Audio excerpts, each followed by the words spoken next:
Stadium.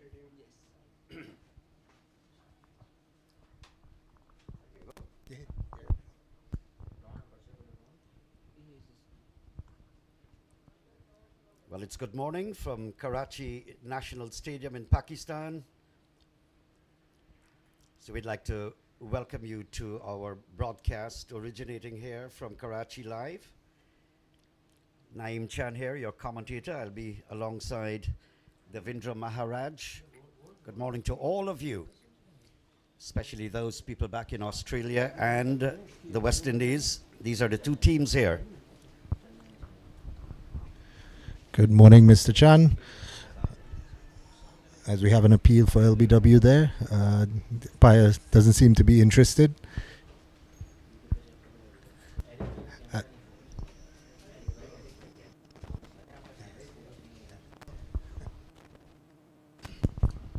Just to bring you up to scratch with what's happening here. Scott Brand, the bowler. Australia winning the toss and electing to have the West Indies take first strike.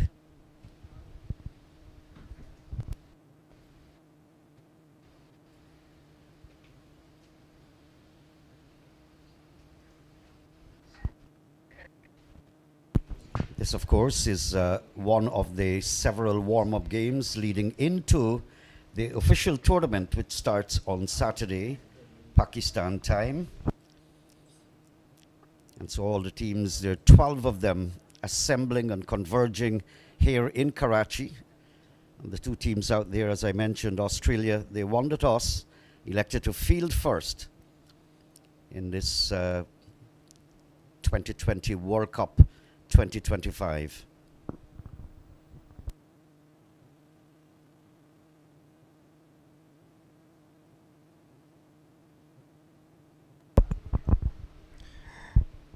Again, Brandt coming in, left arm, swinging the ball back into the right-handed batsman Lal, hitting the pad, going down the leg side, short appeal, not out by the umpire.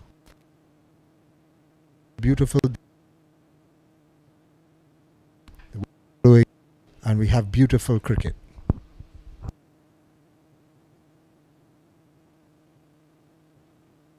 Down the ground. This is going to go all the way. Nice shot there, pitched up, and Lal just getting into the sweet spot and driving it straight down the ground four. That's the first boundary of the West Indies innings. It's a beautiful shot there by Lal, just waiting for the ball to come into him, playing through the line, hitting it straight down the ground for a boundary. First boundary for the innings. Gets it past the man, no. Nice bit of fielding there. Mid off, that's the end of the first over. 5 without loss. Australia winning the toss and having the West Indies bat first.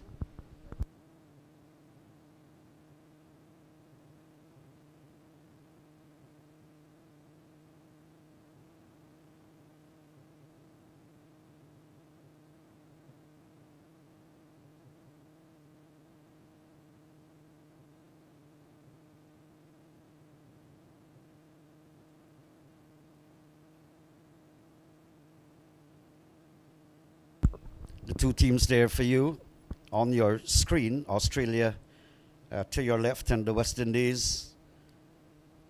Asif Chan also the wicketkeeper. Lawrence Farnham, he's the captain. James Panelli for Australia is the captain. Jeff Hemming, wicketkeeper. Your full squad.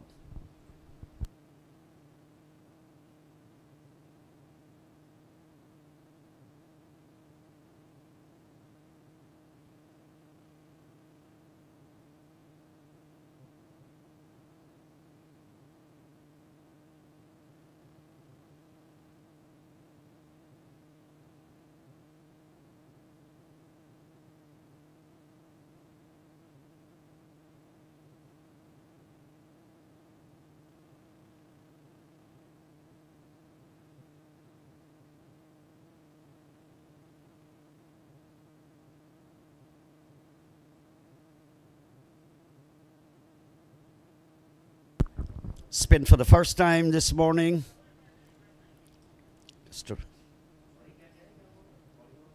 Well, off of a very short run, it's actually just about medium. Big shot outside the off stump. And the West Indies, they had their first practice game yesterday, which they lost against the United States. They mustered 188 yesterday. Not sufficient. We had a blast there. Down the ground again. It's not going to get towards the boundary. And that's the style of Lal. Very aggressive. Hails from Guyana in the West Indies. Asif Chan, of course, from Guyana also. So we've got people, many of the players in the West Indies team from different parts, the BVI, Trinidad and Tobago, Barbados, Guyana, of course. Many of the players are from Guyana. So good morning to Guyana and by extension the West Indies.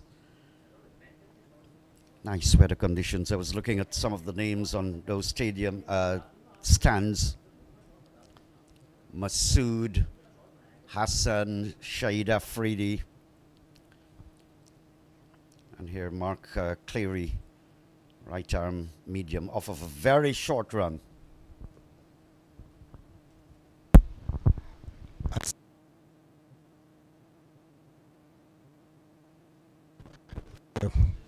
Mid-off region there.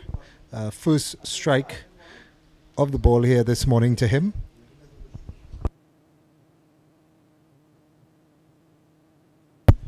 Oh, ball by the umpire. Asif throwing his bat at it, hoping to get something on it. You know, tickling it down to the boundary for 4, getting the full face strike. Fortunately, it kept on moving away from him.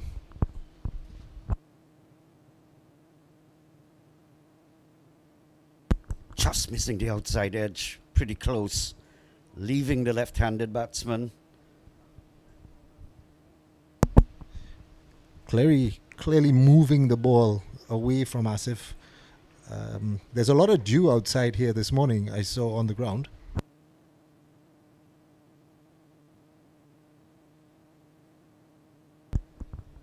And of course there's, that's the end of the over, I think. Yes, it is. 8 without loss.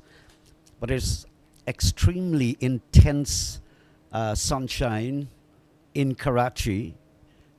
We arrived here just a few days ago for this tournament. And the official games will begin on Saturday. 12 teams from around the globe. Yesterday we had a little look, Davy, of Hong Kong. And there was another team, I can't recall the team they played against. I believe they played against the Gymkhana team at the Gymkhana ground. Pretty little ground also. Brandt in his second over.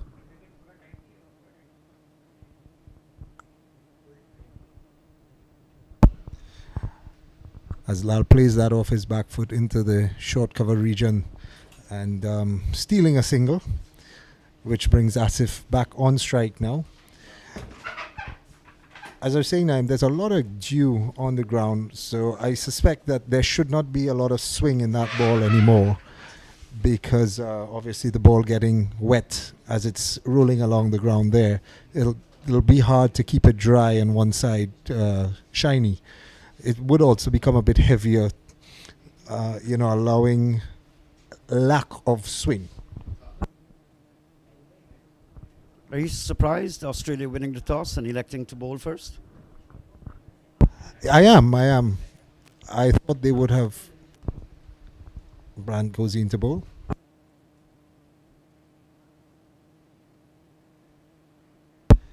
Especially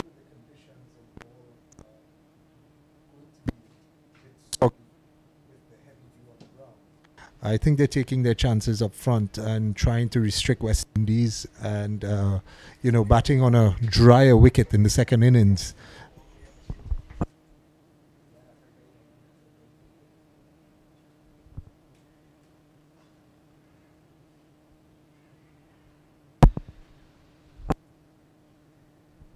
It looks like the West Indies have suffered their first casualty. Asif Chan just banging that straight into the hands.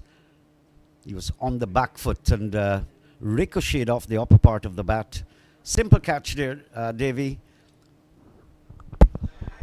I think Asif was trying to get that over the mid-off region there, but played a bit too soon, not getting full contact with the ball to get it over the mid-off catcher. If go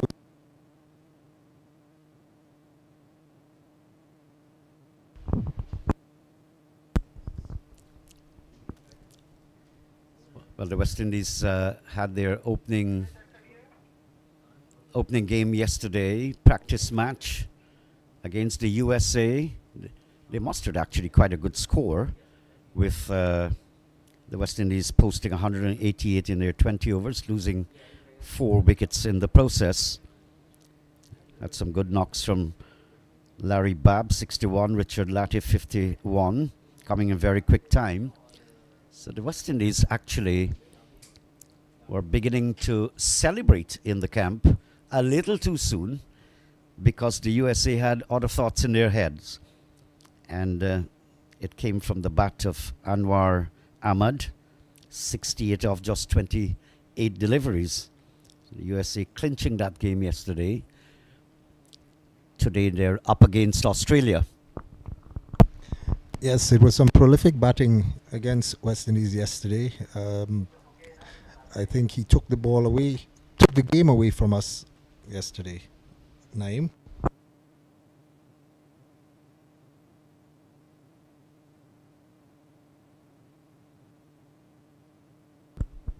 It'll be interesting to have another look at that.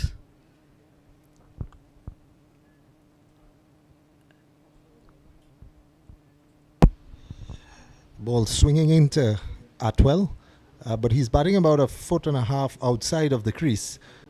So I think he's trying to negate the swing there. Naeem? I think that's one of the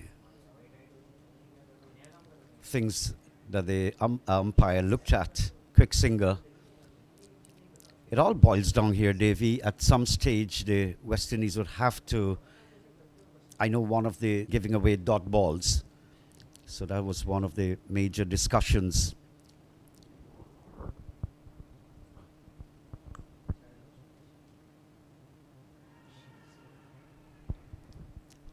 Now he's given out, actually. We looked at that again. He was trying to tug it away down the leg side. So the West Indies in a spot of bother. 2 wickets going down for 10. That's a big swing down the leg side. Definitely, I think he was expecting the ball to come back into him, which it had been doing the overs before. But as we discussed a little bit earlier, the dew factor on the ground, allowing the ball to get wet and get a bit heavier. The ball's not swinging anymore. So I think he premeditated that shot, and unfortunately the ball just held its line, and he was given out LBW.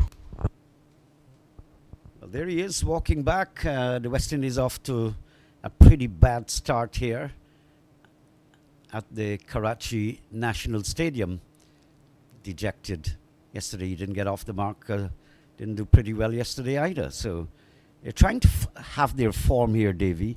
I guess like all the other teams, because the flight in from JFK in the United States, getting into Karachi took us about 15, 16 hours. I myself was pretty disoriented, jet lagged. You're reaching in at a completely different time zone. So many of these players from the various countries are now trying to have a grip on their psychology. Lawrence Farnham, the West Indies captain, swinging down the leg side. He's going to get off the mark.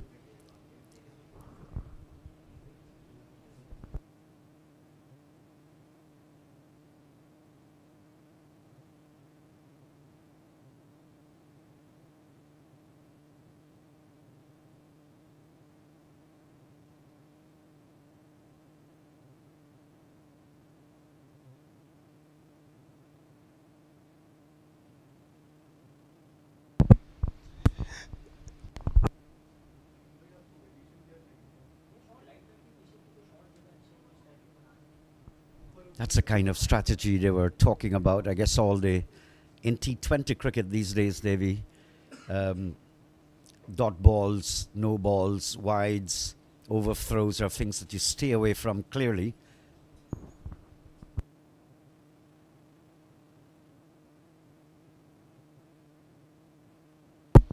As well played by Farnham there, working the ball onto the leg side. I think he is waiting a bit longer for the ball now, allowing it to get to him, enabling him to work the ball around. It's not easy, especially when the ball, as we were discussing before, gets a bit heavier, gets a little bit wet. It tends to slide off of the pitch now, and you have to play a little bit quicker in order to get accustomed to that. Peeling off the bat there. Peeling off the bat, Atwell. Another one bites the dust. And the West Indies have been making a steady journey to and from the pavilion. So wicket number 3. And look at that current run rate. Below 4. So they're trying to grasp the conditions here. The West Indies, like the Australians, like all of the 12 teams across the globe participating in this tournament. I think Atwell trying to work that ball on the leg side, got an outside edge to the point region and taken. The score being 12 for 3, this being the 4th over in progress, definitely think that they're trying to get the score ticking over quickly, and it's forcing them now to play shots that are not necessarily there to be played.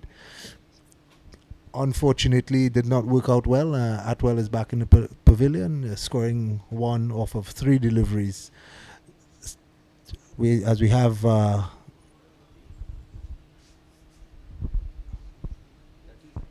Latif is coming in, scored a brilliant half century yesterday. Let's see how he can do well. Let's see how he can do on this surface. Different surface here, different conditions. Let's see if he'll be able to stick around and do what's necessary for West Indies and hopefully give them a good finish to the start of this innings. Well, Richard Latif is by nature a very aggressive batsman, one of the top softball players back in the West Indies. He's got quite a prolific career, but he plays both versions. But by nature, he's pretty aggressive. I think he's got to temper that aggression in this game because of the circumstances. And Cleary is having his way. He's been deceiving them, getting the ball to peel off the bat.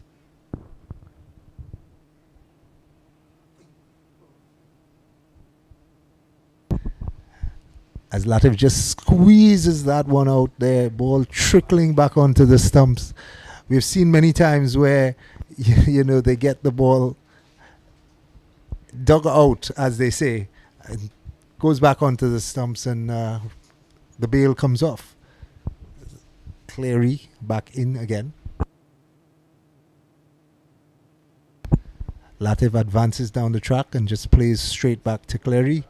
And that's the end of the over. West Indies is for 3 at the end of 4 overs.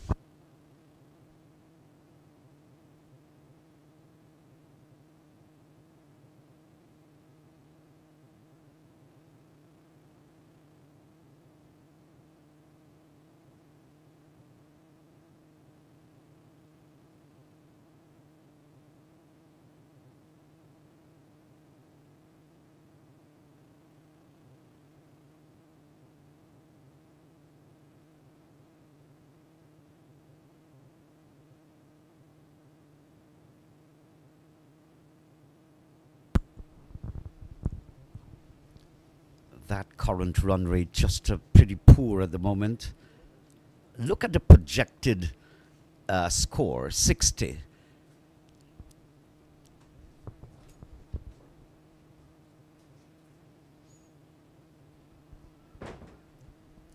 And I guess Australia having all of this success, Brant is at 2 for 8.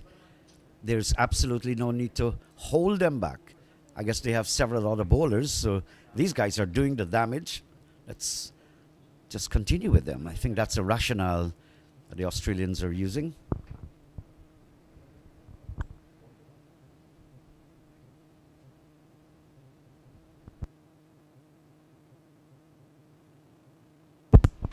Well, Brandt bowling 2 overs and getting a wicket each over he is bowled.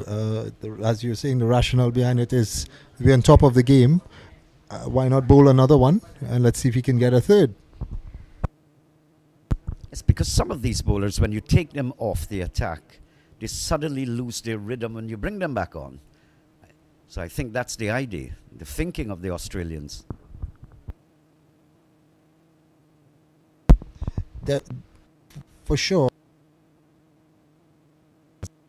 as the fielder just slides on the boundary. I think he had it in his hand and just came out crossing the rope. 4 runs, as Samuel Badri would say, a fortuitous boundary for West Indies.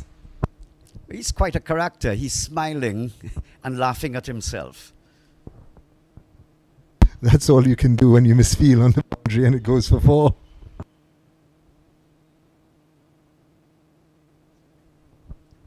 That's pretty bad from Brandt. Quite on target all the while and then suddenly down the leg side. But somehow or the other, I get the distinct impression that Farnham was not reading him because that ball popped on him, peeled off the bat. They had a slip cordon in place. So he's definitely not reading Brandt at the moment.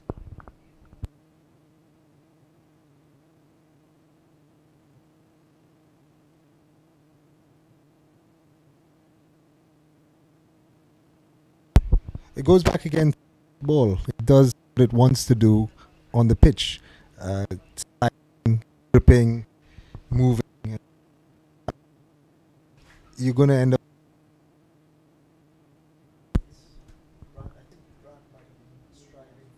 extra pace in that delivery and losing his head position and just angling the ball down the leg side.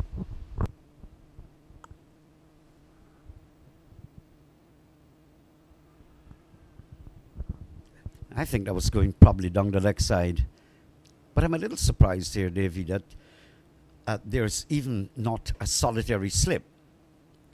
Obviously, Farnham is not reading Brandt.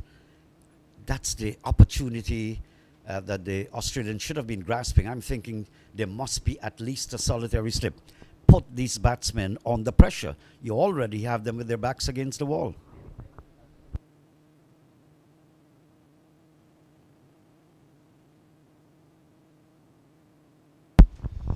Based on what I'm seeing Brandt is doing here, I don't think he wants to slip because he's bowling straighter, trying to attack the stumps. I believe he's using the protection down the leg side. End of the over. So we've 17 for 3. Not a pleasant script to read. Davey, you're from the West Indies. This must be very hurtful when you're watching that screen.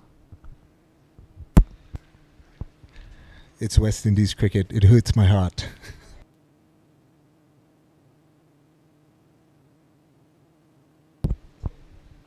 We have Farnham, 5 for 8 deliveries. Latif, yeah.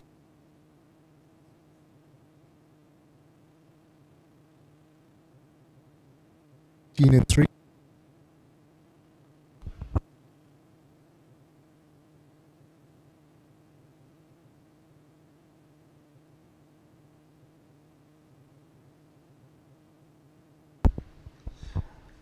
Latif face side off stump, trying to get the ball past the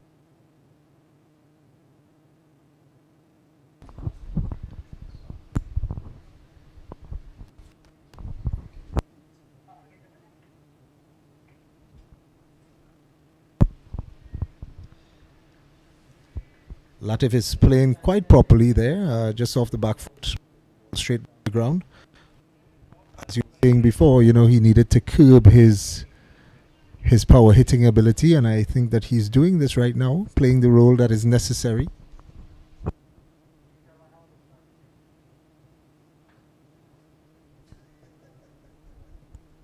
Well, by nature, as I mentioned before, he would not be staying there and kept in custody like a little child on a Sunday morning. So he's going to go after it, the least offered to him. That was pitched up there by Cleary, striking it down the ground with a lot of venom. You've eloquently put that. But I would just put it as afterward.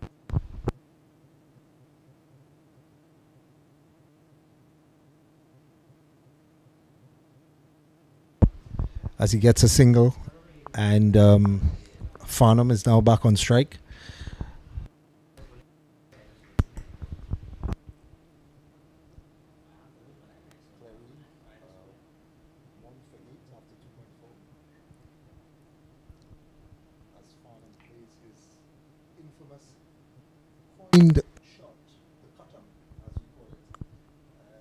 He played the ODI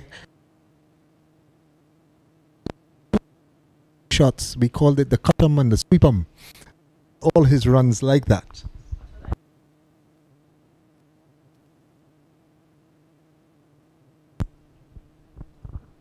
Runs here. It's going to go all the way towards the boundary.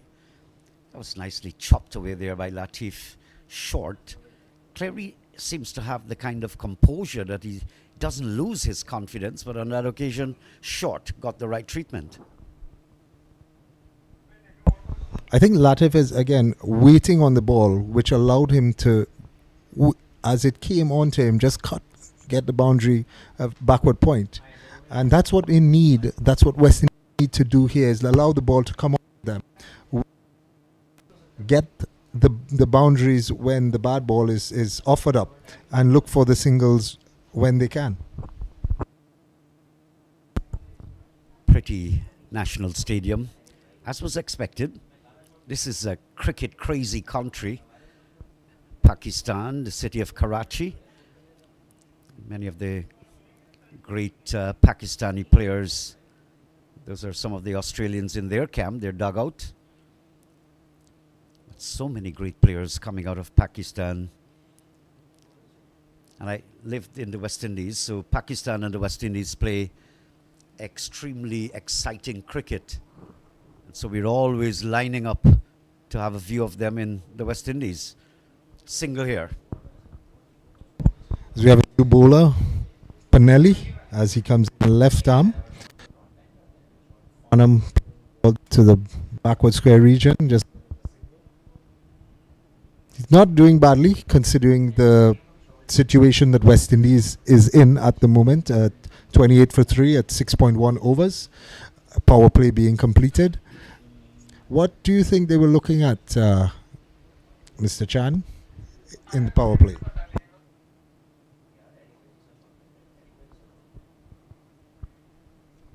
Well, the ideal situation is to get, if you can, that's the big inverted commas phrase, if you can.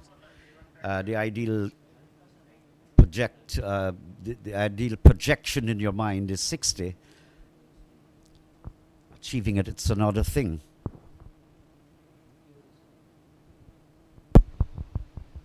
Sweetly played off the pads there by Latif to get a single, working the ball past the man in mid-wicket.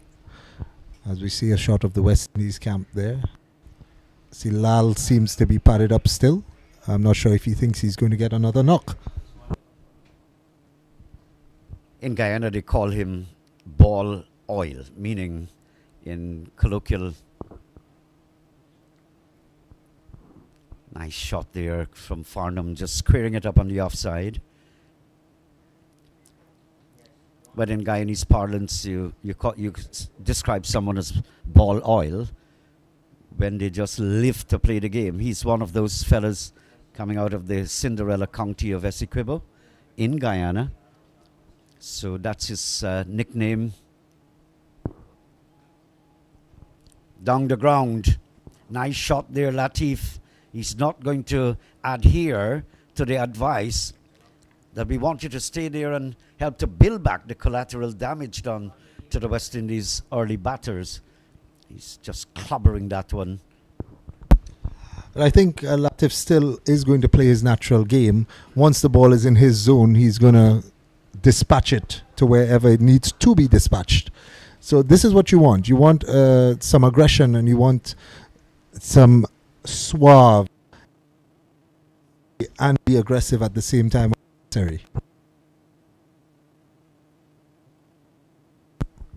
Slow one there. Panelli's gone for 7 already in his first over. In fact, 8. So that's the end of over number 7. 35 for the loss of 3. Not quite an encouraging spectacle. I think Nelly going for 8, the highest over so far of the game. With that being said, yesterday West Indies scored 32 in the first 6 overs and were able to still muster 188. So there seems to be some batting to come at the end of the tail of West Indies. So let's see what happens from here. There's still 13 overs to go in the game. This is the lovely game of cricket where anything can happen at any point in time. And, I think if they get 130 to 150, it could lead to a game that both teams would have to fight to try to win. But they definitely need to give the bowlers something to work with.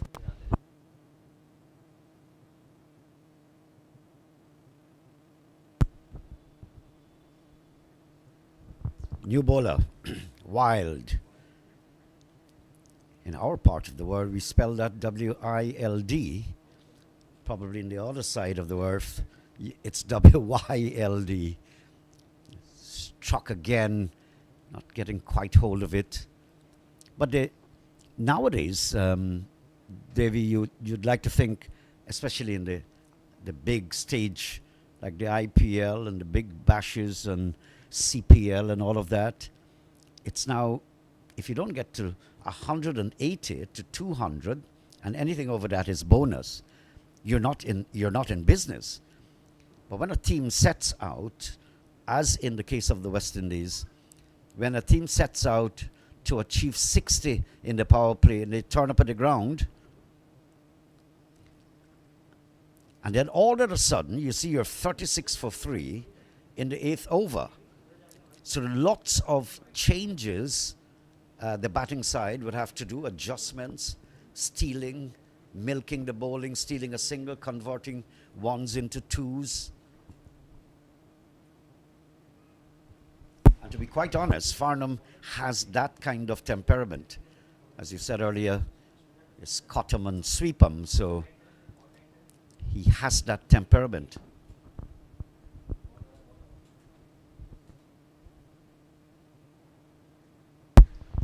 I think that if West Indies has to go on to put a good score on the board here, Farnham is going to be crucial.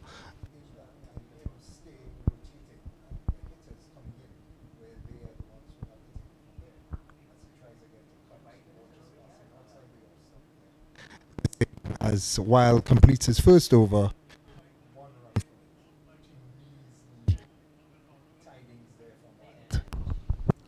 You can't miss that guy in that orange jersey. He's the manager of the West Indies, Mr. Raj Singh. Good morning to you, sir, if you're hearing us.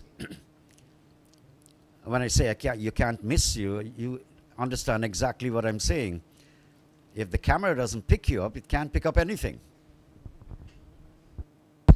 I see Mr. Singh is scratching his head there, wondering what West Indies doing. Why are our batsmen not setting the targets that they spoke about?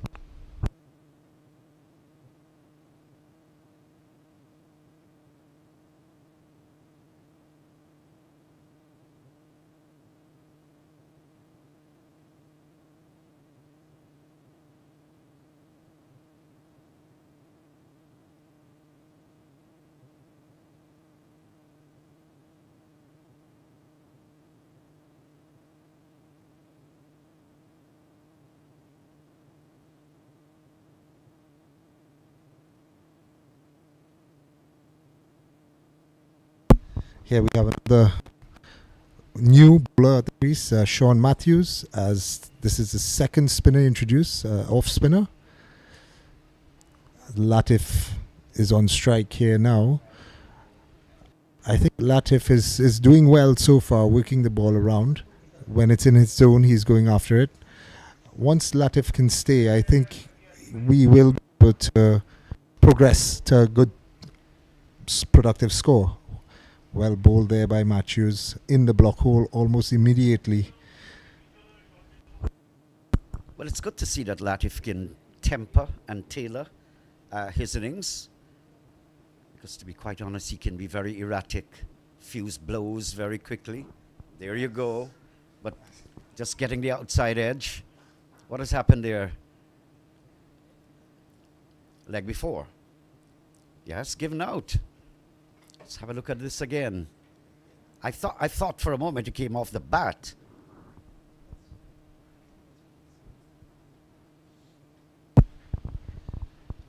I think that is what he might have been trying to indicate there.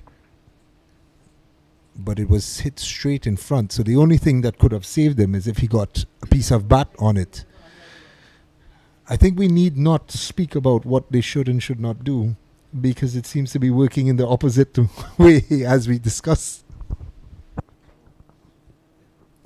Richard Latif, 16 in 15 balls. Yesterday he had quite a, in contrast, 51 off 38 balls, 4 sixes, 2 fours. Just couldn't get around there this morning. The Australians have been pretty tight. There were a few that have been straying down the leg side, spilled.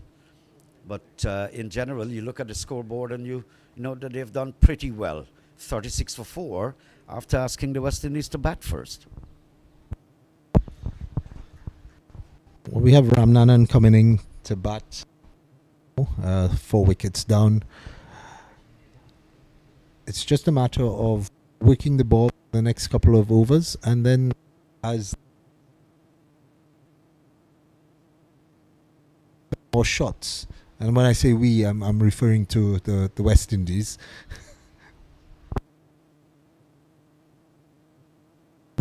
Talk about commentator's curse. That's a cricketer's curse. He's in the commentary box. Maharaj from Trinidad joining us to do a bit of commentaries here. Quite a fantastic job he's doing. Mr. Chan, I appreciate any sentiments that come from you. 40 years in the commentary business in Guyana, well known throughout the world. So to have a compliment like that, I'm honored.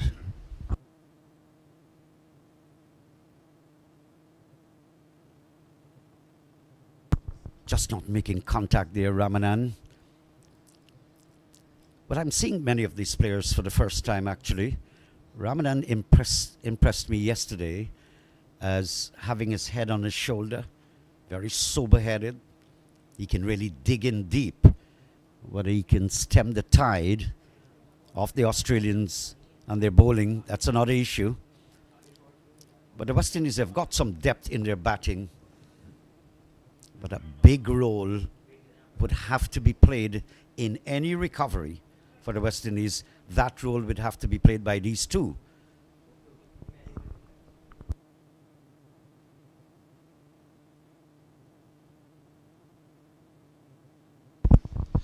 These two need to bat to 12 to 13 overs, try to rotate, get the score up to about 60, 65, and then the power hitters can come behind and lay the platform, which would have been laid by Ramnanan and Farnham, and be able to build on that and hopefully get the target, a bigger target. End of over number 9. It's 37 for 4. Welcome to our commentaries, live from the Visions platform at the Karachi National Stadium. And we've had excellent conditions, very, very dry. Those pitches, Davy, yesterday we looked at a few down at the other ground, what Gymkhana ground, Karachi Gymkhana, right next door to our hotel actually. And that pitch was like concrete, extremely hard. The pitch was so much like concrete, the color was even the same.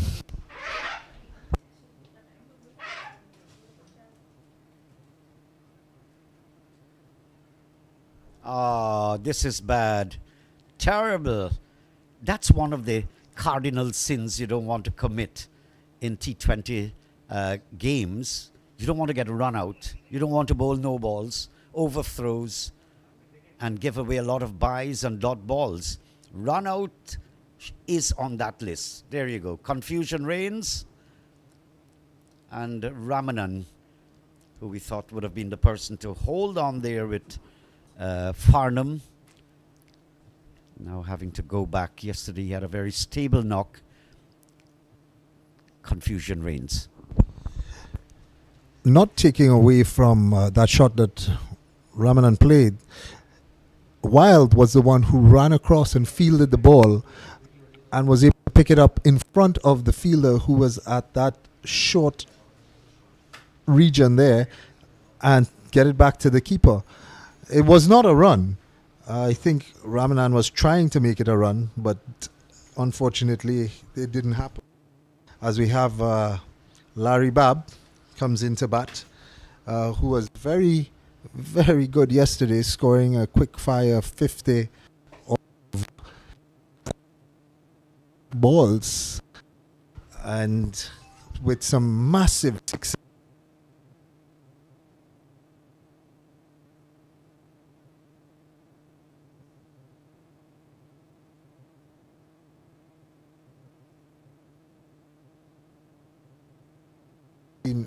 Mahindra Nagamutu padded up here, practicing his shots, not only being a very successful test bowler on the international scene, but also a good batsman.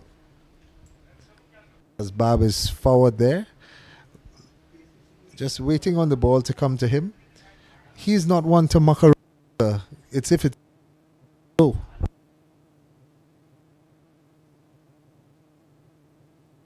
And you said it, and here it is. Just over the top, maximum. I'm wondering why that catch was not taken. We're going to have another look at that. But that seemed to have been a sitter. Big one, strong shoulders. I want to believe the sun was in his eyes, so really inhibiting him from taking that catch. It was. It's 4. The umpire signals 4. So it fell off his hand into the boundary. Into the boundary, yeah.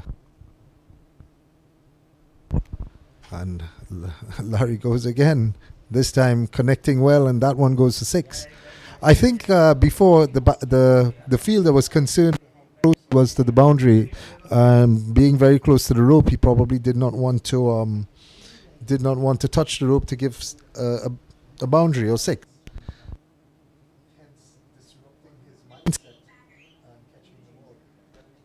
But he saved 2 runs by getting it back into the boundary, and then the ball unfortunately rolling for 4 runs.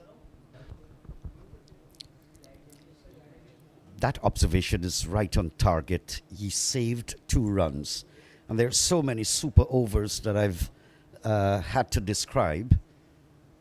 So it's a solitary run sometimes that would be important. So very, very keen observation and point that he saved 2 runs, meaning it's important. He saved 2.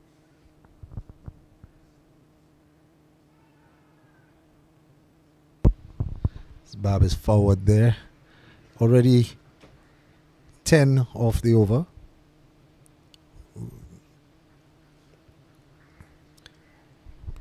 Larry Babb from Barbados plays a lot of cricket across there. West Indies 47 for 5 after 10 overs. Wild 0 for 11 after 2. 8 of 17 of 5 deliveries. Of 10 of 5 deliveries. All of that was scored by Babb. Now the projected score was 60 at one stage. It's now gone up to 94. in what I can describe as a so-called recovery, not full-fledged. And the West Indies, in their optimism, might want to say, that's a nice recovery. Quite a long road to go after this to really patch things up. It's like a broken relationship in a marriage. Then you go get a pastor to pray for you. I think we need some of that for the West Indies.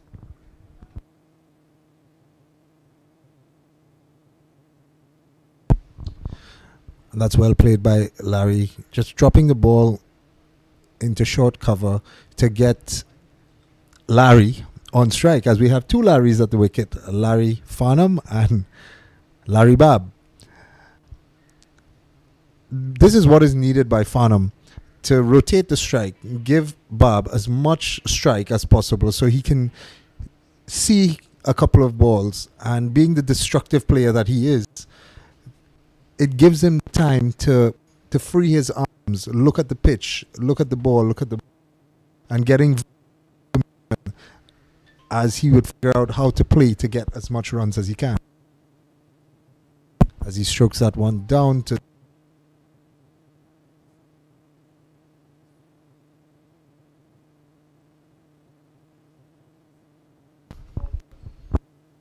I noticed you say that after he had struck a couple of boundaries. If he was out for a duck, that statement would not have been made. Down the leg side, did Farnham get hold of this? It's in the air. Catch taken. Another one bites the dust. 49 now for 5. The West Indies struggling. And that was a bad delivery. Ball pitching on middle stump, going down the leg side. Farnham trying to hit the ball or pull the ball and just gets a top edge. Not necessary at this stage. You just need to work the ball around. You have 9.4 overs remaining. Get Larry Babb on strike and let him go after the bowling. He's bigger, he's stronger, he can hit the ball out of the boundary, as we saw yesterday. Your role, you need to give him the strike. And for the kind of orthodox batsman Farnham is, I thought he would have rolled that wrist over. If you're hooking, you've got to keep it on the ground. That one went up in the air. So another one goes, 6 gone. Just 10.3 overs. If that cameraman can have another shot of the manager of the West Indies team to see what the creases on his forehead must be quite pronounced. Here's Mahendra Nagamutu for you. Had the first class record in the West Indies, 370 wickets. And then got into the senior West Indies side. At this time with people like Brian Lara sharing some of the stories last night with us in the hotel.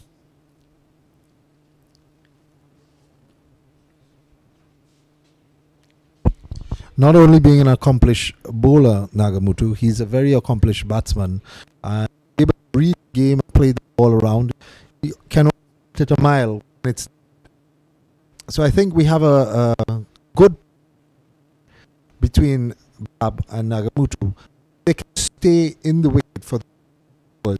I can see the score going 40 around that region.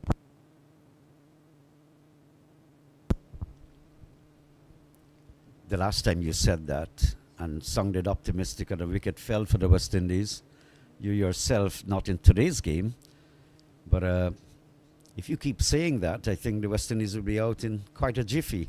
The 50 is up, nevertheless. 51 for 6 in 10 overs. They've got to, all these projections in your mind, you've got to keep changing it and adjusting.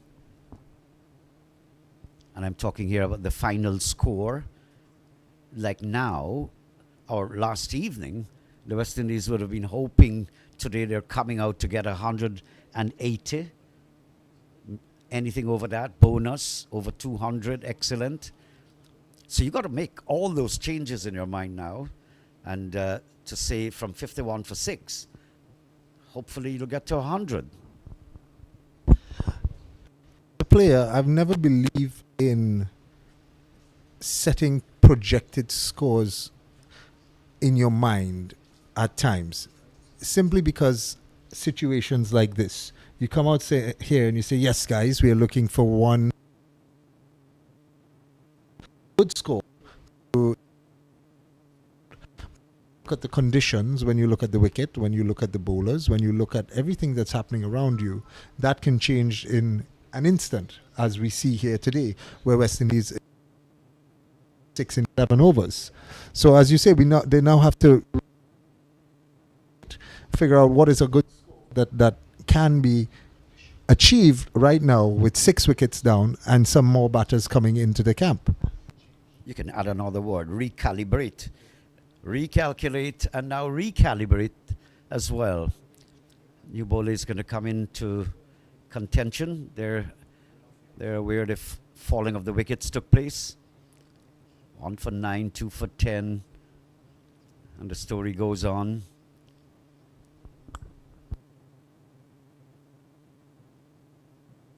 Peeling off the bat. Is there anyone? No.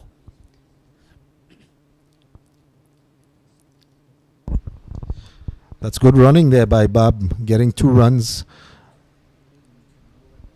which is what they should have been looking for also. You know, put the ball in the gaps and try to run your singles, your doubles, and get the score ticking over.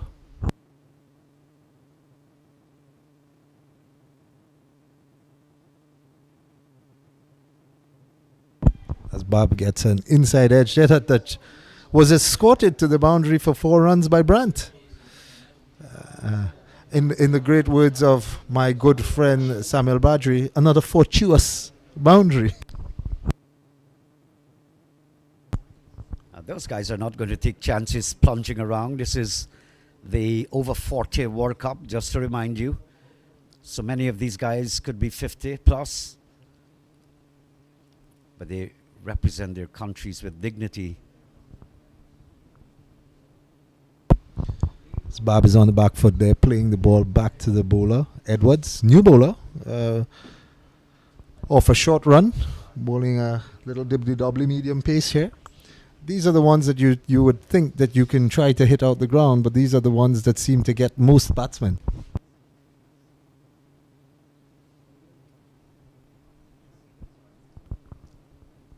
On the lighter side, something was running through my mind as I came and saw the National Stadium and the Sword, and I just kept picturing Shoaib Akhtar running into bowl to me. And if anybody had asked me for a comment, I would have said, Mandela is dead, Gandhi is dead, and I'm not feeling too well myself.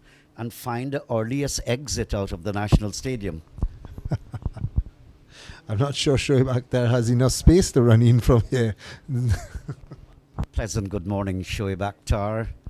Pleasant good morning, Wasim Akram, Wakar Yunus. These are some of the players that I described back in the West Indies.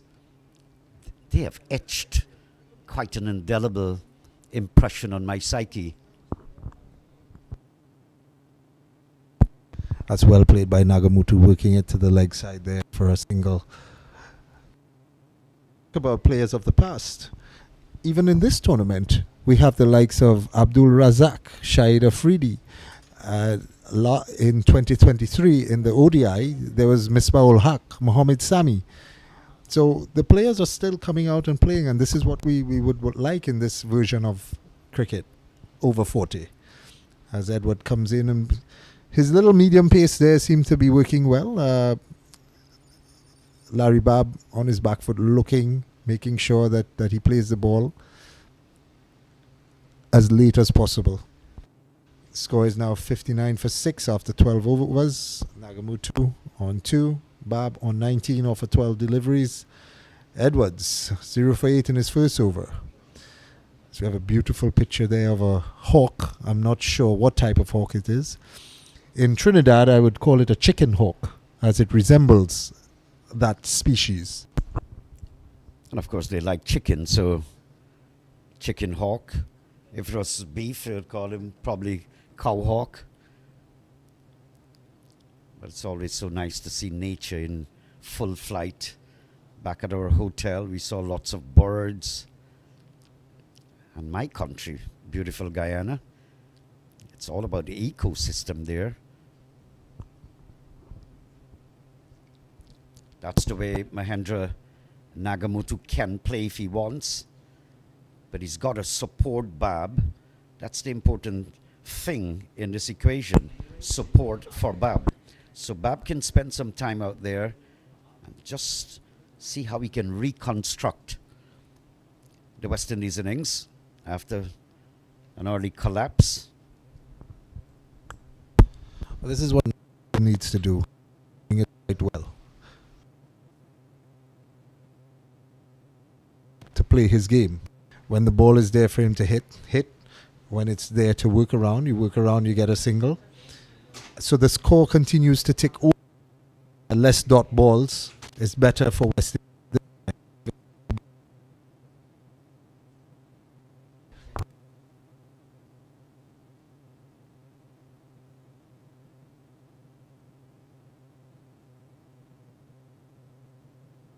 Mahendra Nagamutu has a first-class century, actually, back in the West Indies domestic tournament. And Bab has played in the T20 tournaments back home in the Caribbean.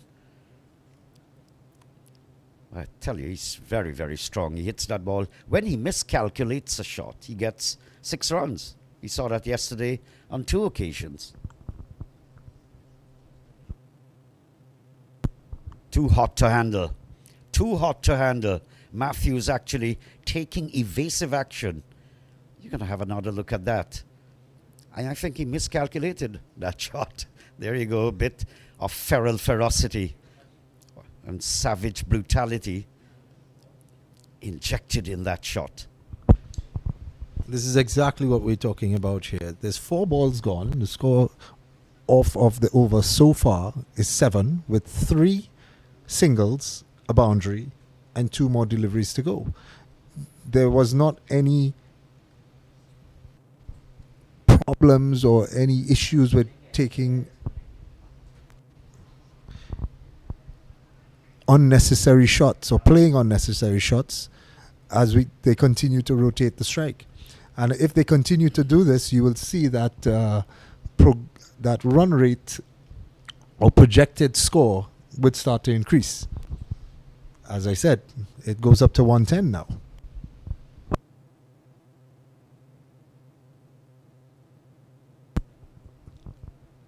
Mahendra might well be advised to keep it flat along the carpet if you want to survive. Another thing is, I've seen Bob going onto the back foot, and you've got to watch that if it keeps a little low to avoid LBWs. But certainly, it's something you have to watch.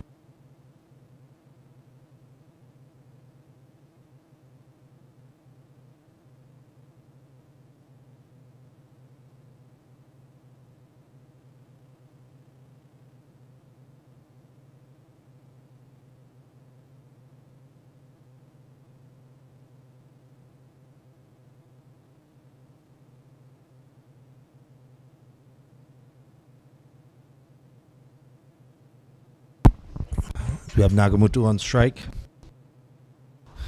Choose in.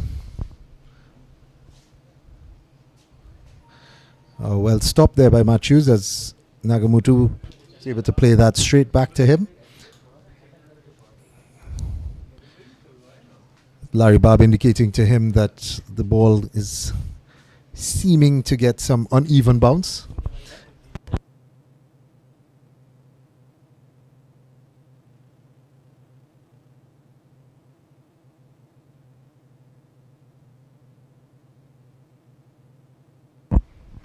Ooh, as Nagamutu tries to go over the long off region there and missing the ball. The ball just goes through to the keeper slowly. So it looks like there was just a change of pace there by Edwards. Projected score now goes down to 108.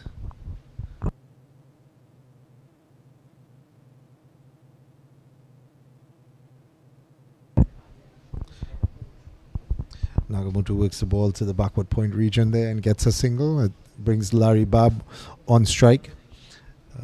25 off of 15. West Indies are 69 for 6 and 13.3 overs.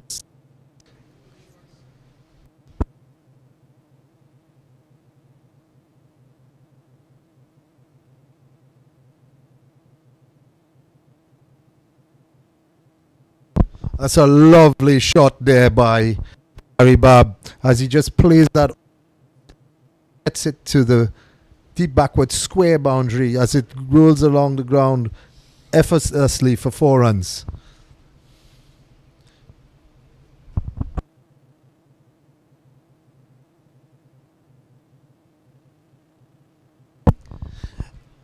As the over continues, they've gotten 5 runs off of the over so far, with 4 deliveries being bowled. As we said, if they can continue to get about 8 runs and over from here, it will take the projected score up quite reasonably. As Babb stand and delivers as he hits that one over long off for 6, as he waits on the ball, plays it on a up, and the ball just sails over the long off region for 6 runs.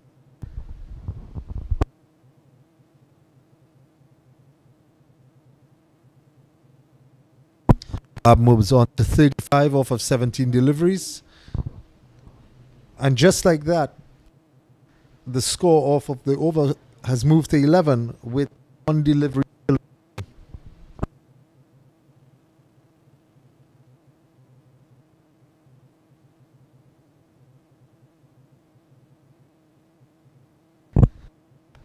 Well bowled by Edwards as he changed the pace on that delivery, forcing Babb to play on his back foot and to wait on the delivery.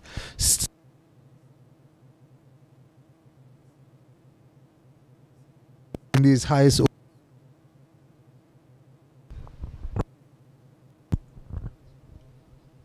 I like the temperament shown by Babb because he's exclusively an attacking batsman, and to show that kind of temperament where he's blocking up sometimes, showing some respect also, and then accelerating, stepping on the gas occasionally.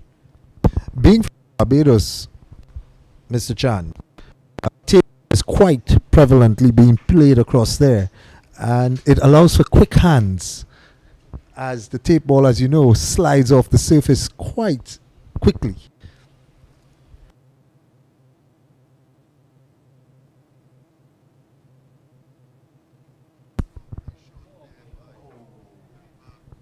Spilling that. That was awful. I guess all the greats back in Australia, you're not liking what you're seeing here. I think he just tried to chip the ball. If he had gone through the shot, it would have gone for 6. He's quite fortunate there to be dropped. I think the Australians will be thinking, what did we do? As he has been the only one who has shown some aggression and taking. When you have a side down, as Australia has the West Indies, you got to mark that score that Babb was dropped on, 37, of the bowling of Panelli, because he can come back to be very destructive. And that's the killer instinct that the Australians did not show on that occasion. Nagamutu trying to work the ball off to the left side, Babb back on strike. 0 for 9 in 1.2 overs.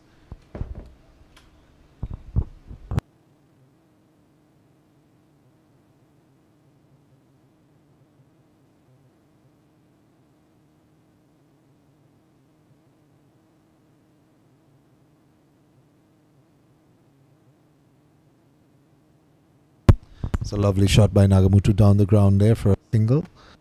Nagamutu playing the role that he needs to, and I suspect that as the overs continue to move forward, he may become a bit more aggressive, as right now he understands what he needs to do and is doing it quite well.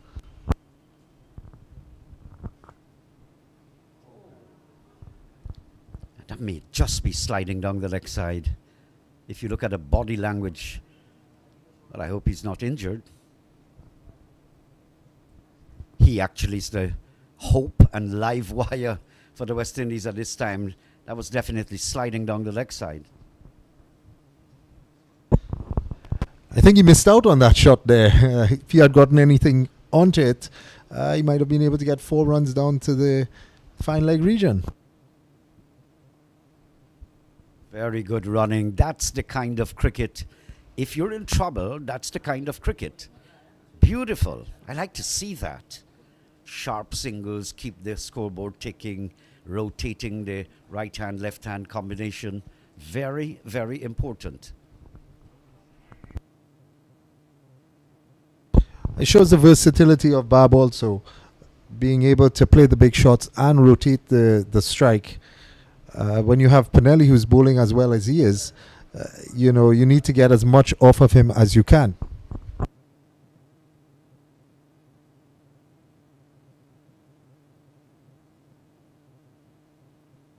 There's Nagamutu back to the Pinelli. Score is 83 for 6 in 15 overs. Bob on 38, Nagamutu on 7 of 27 deliveries. It's a good comeback by West Indies from the position that they were in before to get to the score that they are at the moment. I do think that we should see some fireworks coming off in the last 5 overs here. I would want to stick to my original projection of 140. I think that West Indies might be capable of getting to that, which is about 60 runs in 5 overs. If not 140, I think that looking at maybe 130, 120, 130, somewhere around that region. But ideally at this stage, I think that if they can get to 140, it would be a great comeback. It will be, because of the early falling of wickets. Just look at Pinelli's bowling there. 1-0, 1-0, 1-0. Quite a pattern. I think he's recode there.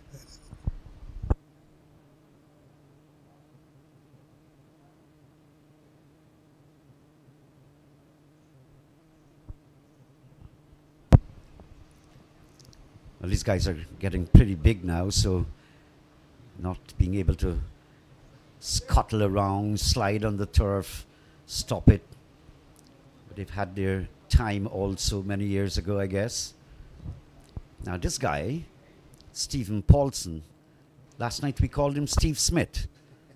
Has a striking resemblance actually of Steve Smith. I think he said that might have been his idol as he's bowling the leg break that Smith also.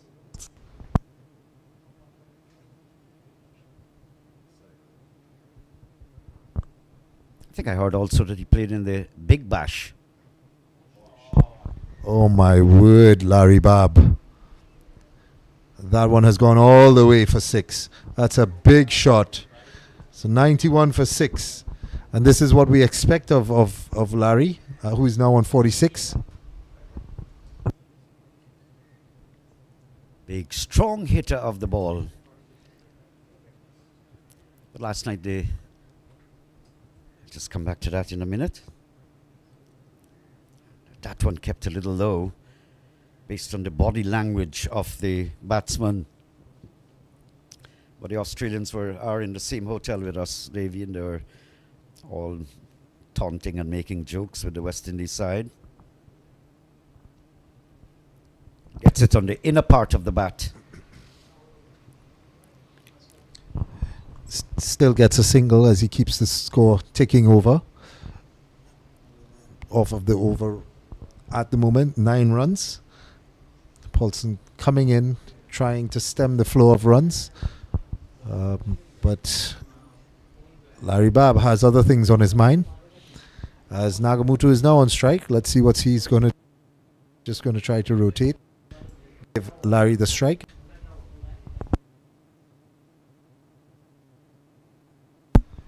That's beautifully played off of the hips there by Nagamutu, showing his versatility as a batsman, playing off the back foot, working the ball down the leg side to get a single, adding one more to the score, getting 10 runs off of the over, bringing the score up to 93 for 6 with 4 overs remaining, Mr. Chan.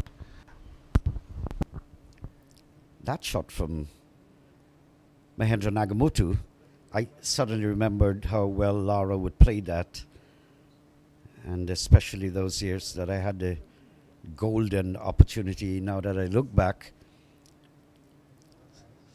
some of the members of the Australian squad, these are definitely spectators, I think.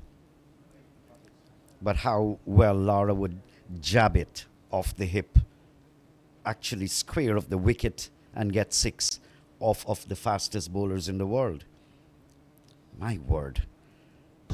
Had the opportunity in a couple of games, and I would always stand at the other end, the non-strikers end, and look at him in amazement at how easily and effortlessly he used to make it look by batting, and the way he worked the ball and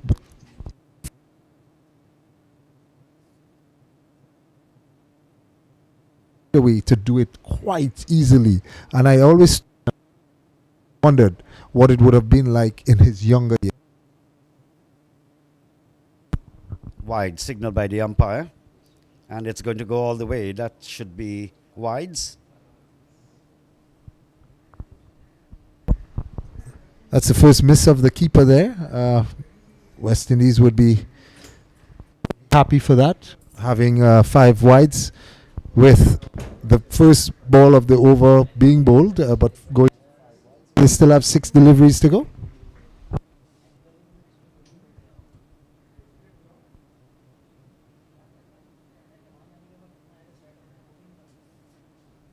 A little airborne, and that's what I was talking about, alluding to earlier on. Mahendra would be happier if he placed them along the carpet. It could be dangerous, can end up in someone's hand, and that's what the Australians are playing for. I've seen the aggression shown by the captain has really withered away a little bit. Used to have a slip maybe. That's gone because Bab has dictated that that should happen. 99 for 6.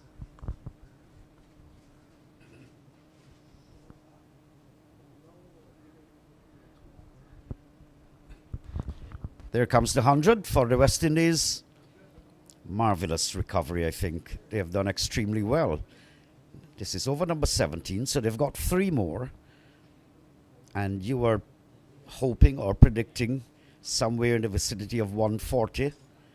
If they get there, maybe 150 will be excellent. With Bab still around, those are all possibilities.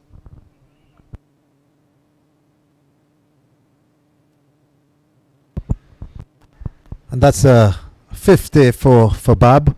Well played 50 off of 20. Today, he also made a 61 off of 23 deliveries, I think. And he has come again and saved the West Indies team in the middle order as there was a so at the top of the order. That innings, he had 6 sixes and 3 fours.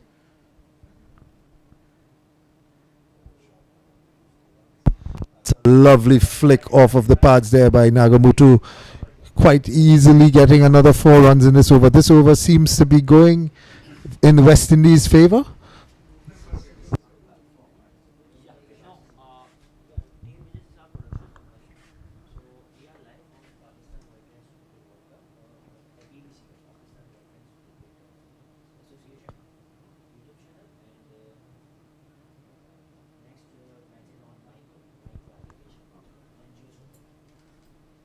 As the score goes on to 106 for 6.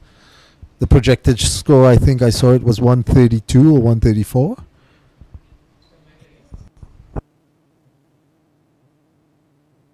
Oh, well stopped. Well stopped there by Brandt. As Nagamutu tried to just play that one to the long off region to get a single to get Larry Bab back on strike. As there's one more ball in the over.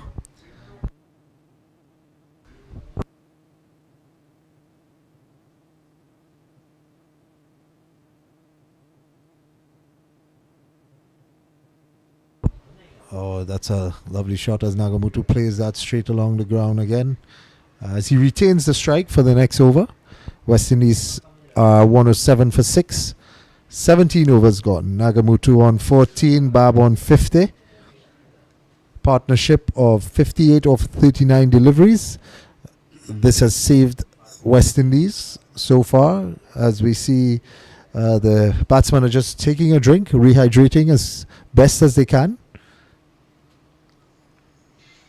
Projected score showing 126 at the moment. I do believe that I will stick to my projection, Mr. Chan, of 140.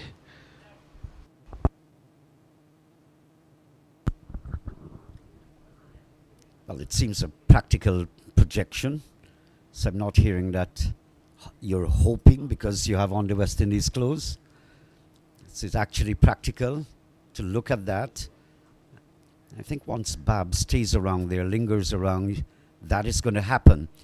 And I admire the innings Mahendra is playing as well, to give absolute support.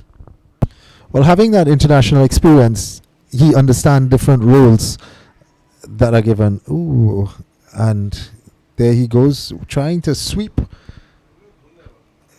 Comes off of the pad, gets a single, puts Bab on strike, which is what he wanted to do. There was a loud appeal by Paulson, but I think that ball might have pitched outside the line of the leg stump. So negating the LBW decision.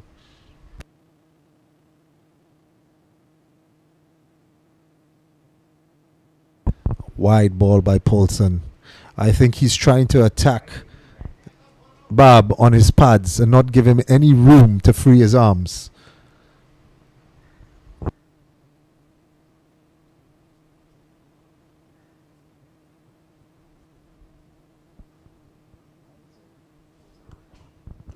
Nice little comeback there from Paulson.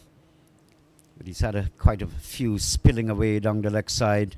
Something that his lookalike Steve Smith would not like to look at again. Good morning to all Australia. If you're just getting our telecast. Nice, brilliant sunshine.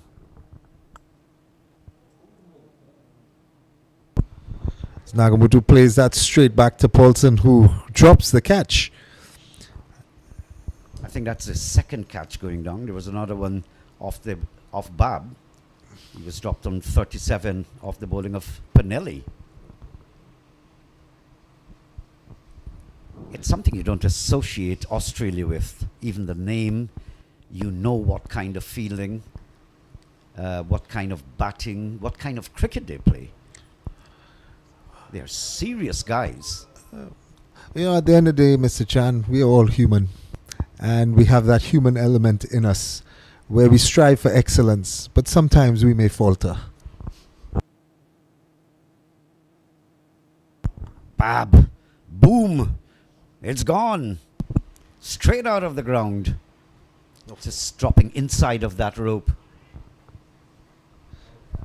The umpire signals for, again, Bab just stands and waits and decides he's just going to go through the line of the ball, and that's what he's looking.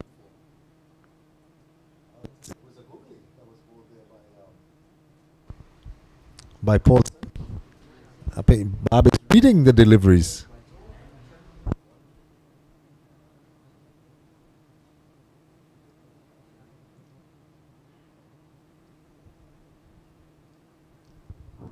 He also looks as though he's imitating the majestic and legend Shane Warne, God rest his soul. End of the over, 18 gone, 115 for 6. West Indies have done well. 7 runs. So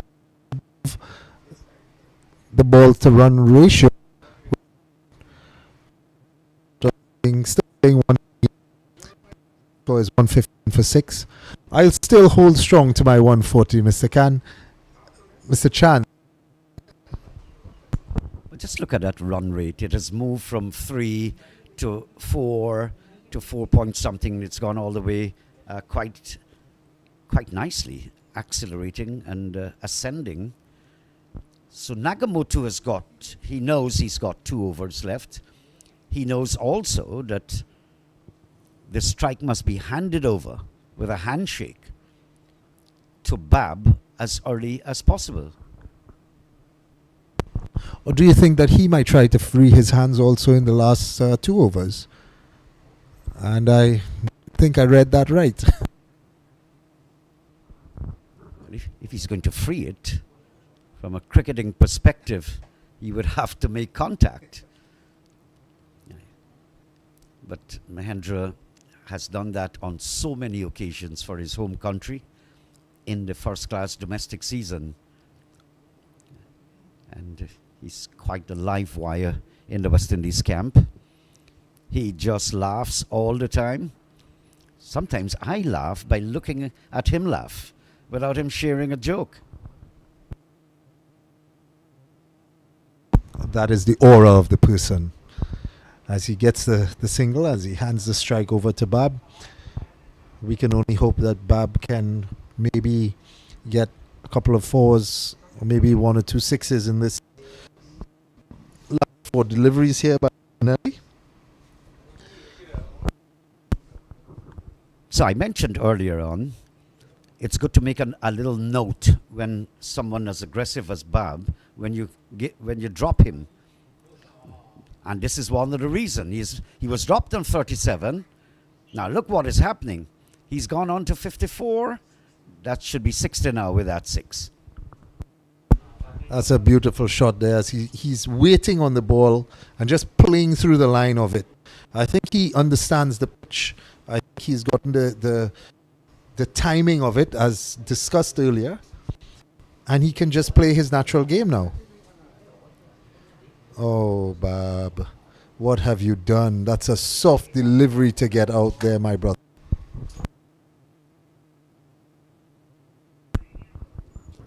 Yeah, just coming off the top edge.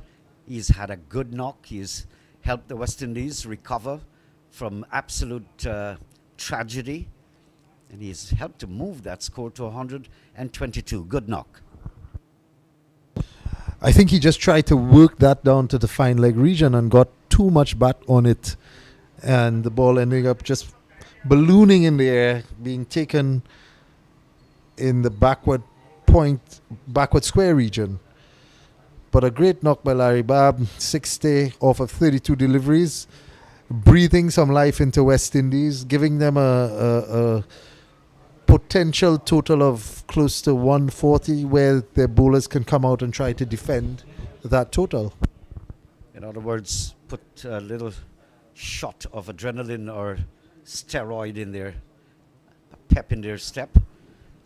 What would it have looked like if Bab did not score or he got out at 37 when that catch was dropped? And I've seen this on so many occasions.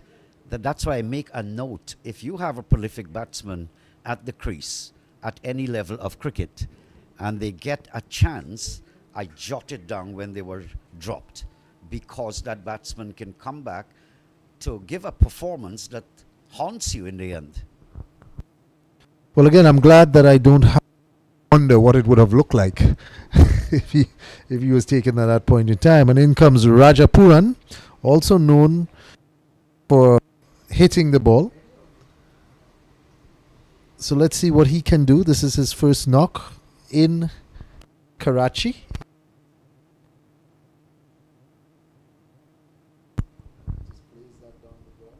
I think now what Pooran needs to do is, yes, if the ball is in his zone, go after it, but try to give Nagamutu as much strike as possible. As he has been in there, he understands the pitch and he can try to take on the bowling a lot better than Pooran, who may need a couple of deliveries to get a feel of what is happening.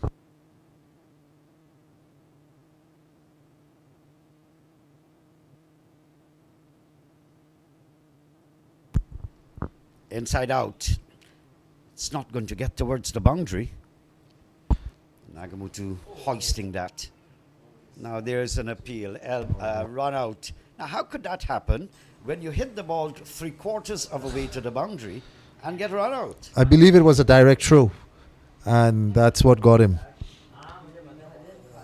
But again, pushing for the second. Oh no, he just couldn't make it in time. But at this stage, they need to push and run the twos And Nagamutu trying to get back on strike to face as much deliveries as he can. West Indies are 124 for 8 after 19 overs.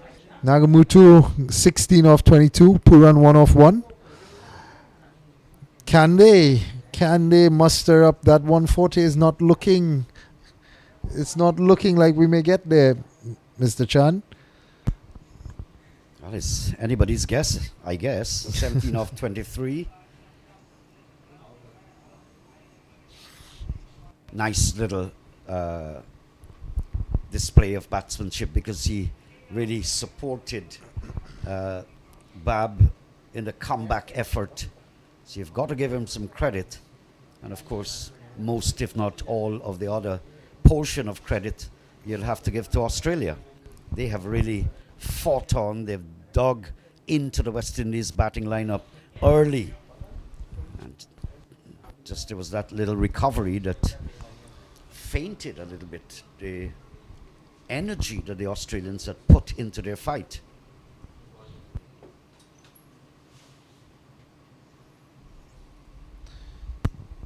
Zamin, one of the most experienced batters in the West Indies side, also represented Guyana at the under 19 in the Caribbean. I understand he also captained the USA. So he's loaded with experience, and so is Mark Cleary. Let's see who wins this. Zamin is the tight. The only player over 40 stays at the international level. As he searches for that one there. I think why I was thinking that 140 might have still been a good score to defend is that Australia played Pakistan here yesterday and they made 154, and Pakistan made it, but in 19 overs. So it shows that it's not as easy to just run over a team here.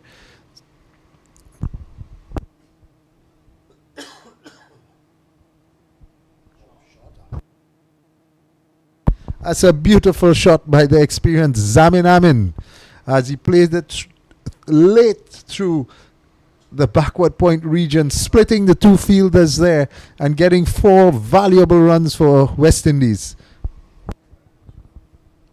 Beautiful. They actually need every single run that comes off, whether it comes off the bat or not. Every run, whether it's extras, buys. Slower ball. Nice bowling here from Cleary. He's been doing that a few times, I noticed, and practically was confusing the batsman on every single occasion. Played that quite late. Actually got a single off of it, so well played by Zamin coming out there and Puran goes down the wicket and gets. Well, he's not had a chance yesterday to bat. He was coming today at the National Stadium hoping to get some batting. Just coming down a bit late, so not getting and the time is not available. So just remember, this is not the Puran out of Trinidad and Tobago. He's left-handed. This is Raja Puran from Guyana. Having no choice but to go after the bowling here in the last over. He's trying his best to get down there and take on the bowling as much as he could. It's always a difficult proposition to come out and just start to hit the ball immediately. As we have Metal Hauser coming in. Bowler quite well today.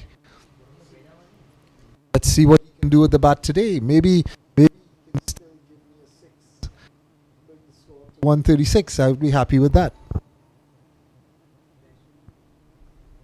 He's out of the British Virgin Islands, getting into the over-40s squad for the West Indies.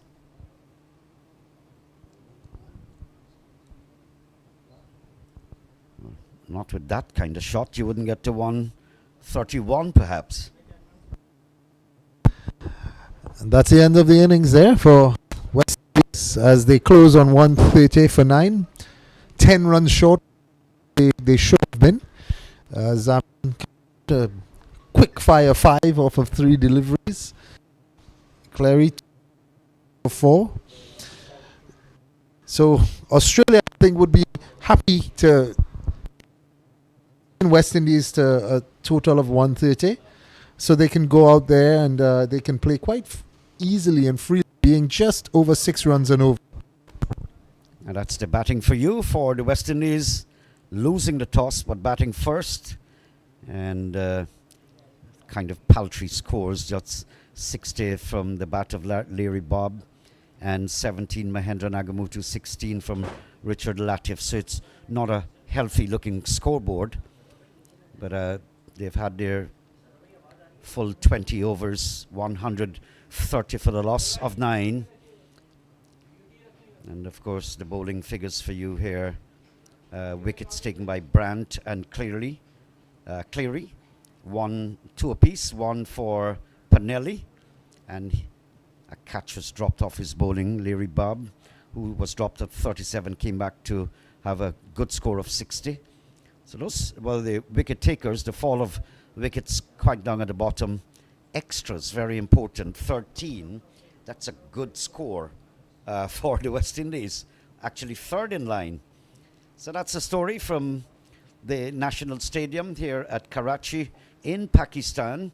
Excellent work from our technical boys. One of them looks as though he's just out of the cradle, and his mom's breast milk still lingering on his lips there. Right, Naeem Chan on behalf of Devendra Maharaj, bringing you ball-by-ball commentaries this morning. And we're going to be coming back in just a while to rejoin you.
T1, as we have Mittelhauser opening the bowling for West Indies. He bowled well yesterday, taking the crucial wicket of, I cannot remember the name of the guy who was scoring all the runs for USA.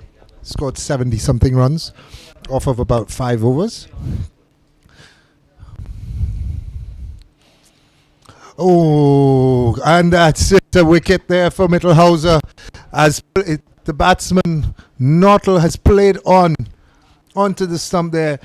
West Indies striking early at the second ball of their innings. Oh, a bit of swing there for Mittelhauser as we look at that replay. Wonderful start to West Indies. This will definitely bring up their hopes of defending the target of 130.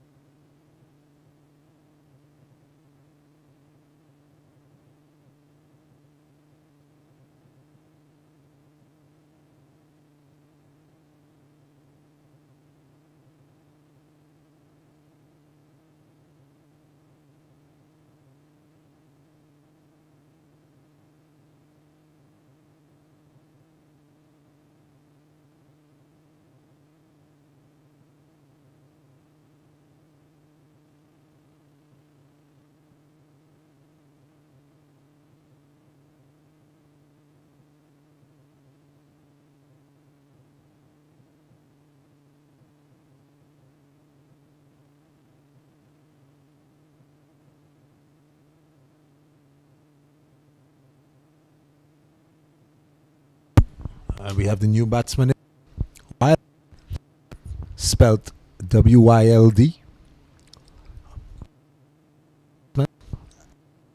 As he faced Mittelhauser, who just got an inside edge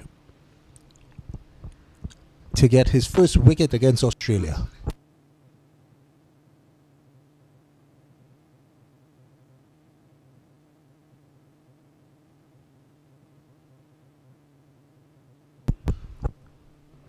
Beautiful Mittelhauser out of the British Virgin Islands, playing for the West Indies. Good deliveries, a very good seamer.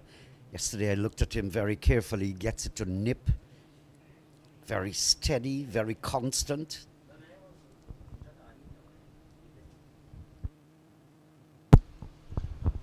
It's a beautiful delivery there, pitching on and about middle and off stump and beating the batsman, going away from him. Well bowled again by Mittelhauser, working that middle stump line, forcing the batsman to play as the ball is going away from the left-handed batsman. Wild. As we have Jalil. It's an unusual name for Australian, Mr. Chan. Absolutely. I wonder if they sneaked him out of India. Used to have the school cricket back in my countryside, and there's a particular commentator who was a teacher. Let me not call his name. And he would go around the schools and sneak cricketers out and take them to his school, and athletes.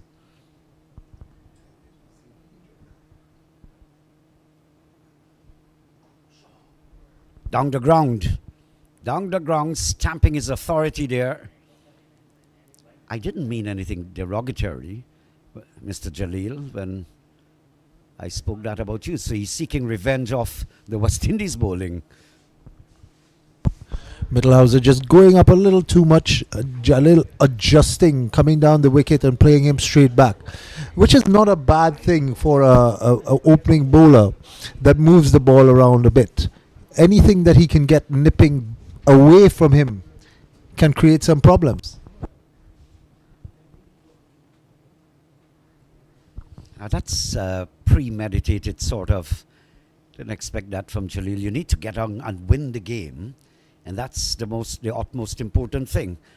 First over gone, 5 for the loss of 1.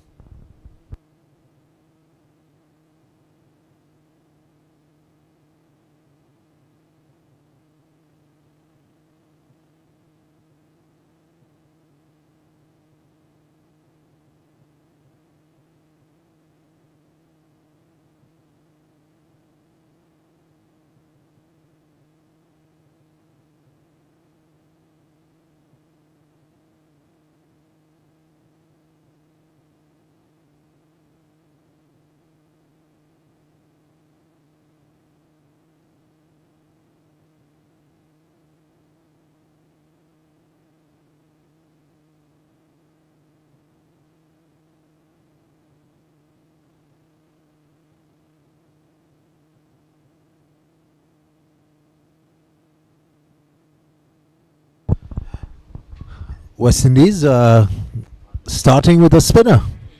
On the other end, Middlehauser getting away first over. We have last 999. Let's see what he can do here. The screws on Australia, preventing them from off to an aggressive start.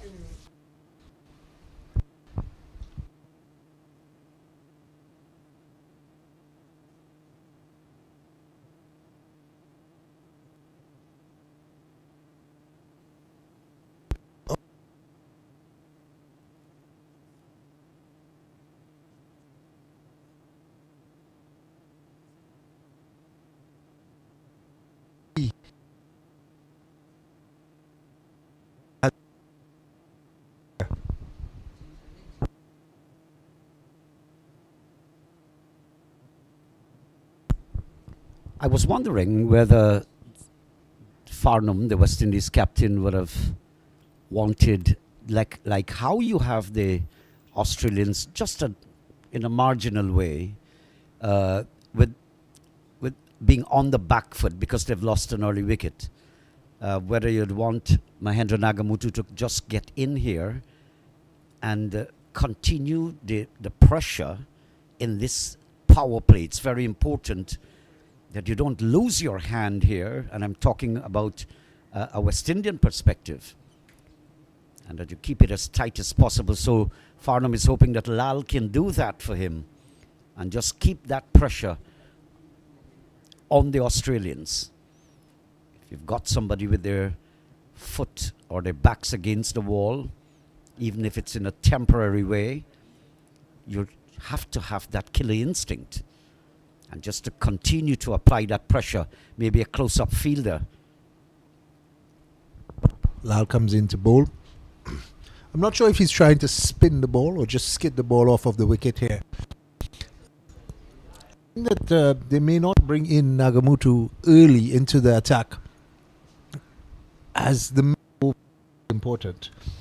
I feel as though he might be one to control overs.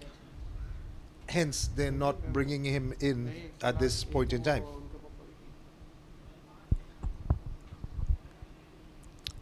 Lal a bit short there and pounced on by Jalil, who has gotten that boundary to backward square for 4.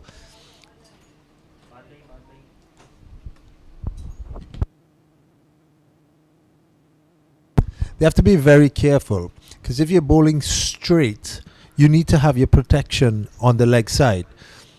And I'm not sure that is what Farnham would want Lal to be, as he does not seem to have the protection on the leg side, but more on the offside.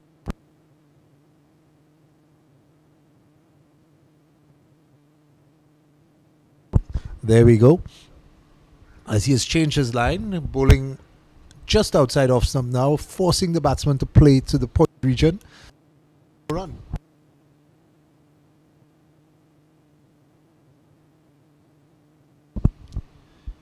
And a replica of the shot played before to the man in short cover this time.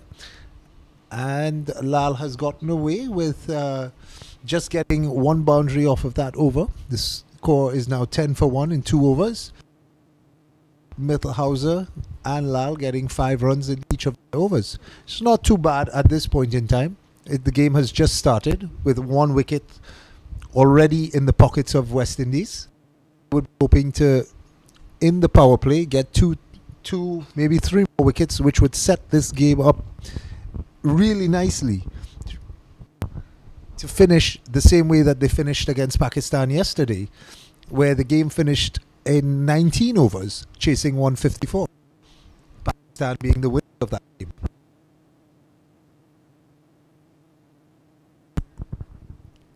While it looks pretty nice, compact and composed, nice flowing arms there.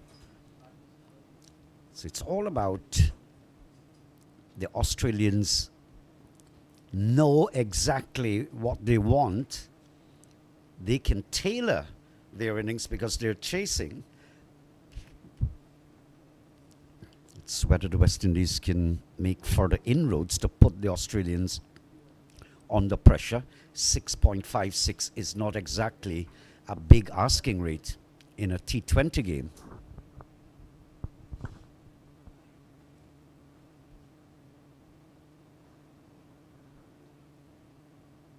We have Mittelhauser now attacking the middle stump as he did in the first over. A bit too wide. Delivery before, which was pounced on by Wild, getting a boundary.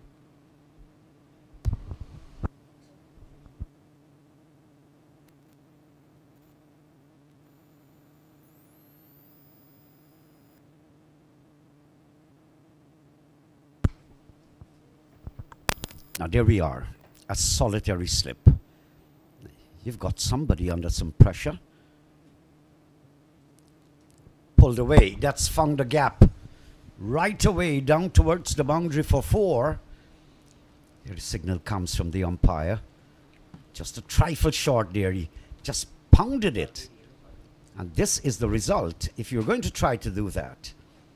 Now let me have those deliveries straight up, attacking the stumps. Mittelhauser losing the plot a little bit there. Too short. He's getting movement with the ball into the right-handed batsman. So it made it very easy for him to just swivel and play that ball behind backward square. On the edge, bad feeling. So they've got to, the West Indies would have to keep this as tight as possible. It's not a lot of runs that he had posted. So you need to be as sharp as possible. And the cardinal sins not to commit. Overthrows, wides and no balls, get a lot of dot balls. But those are things in this version of the game and format. Just that solitary run can bring the difference.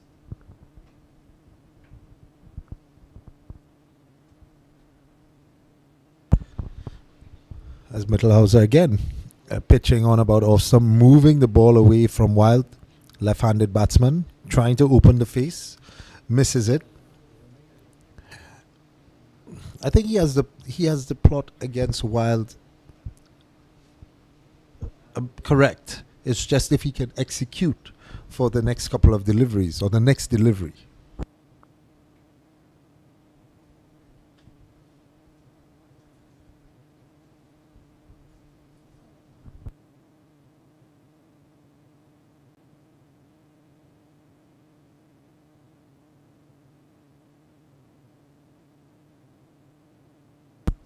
End of over number 3, 21 for the loss of 1. Matty holds 1 for 16. Got the first wicket. Beautiful stands here at the National Stadium, Karachi National Stadium. The Australians looking with not any kind of sigh of perplexity on their faces. They're all kind of comfortable. They think that overhauling that target 131 should not be very hard for them.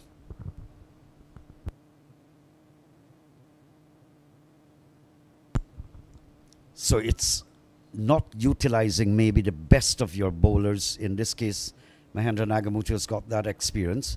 So if these bowlers can just keep that power play down, quite an unorthodox looking shot. I think he was caught in two minds at the last moment, whether or not to go for a full-blooded drive. Just gauging the direction of the delivery, ending up on the one leg on the ground. Beautiful outfield as well. Nice little wind coming across the Karachi National Stadium. Absolutely brilliant sunshine.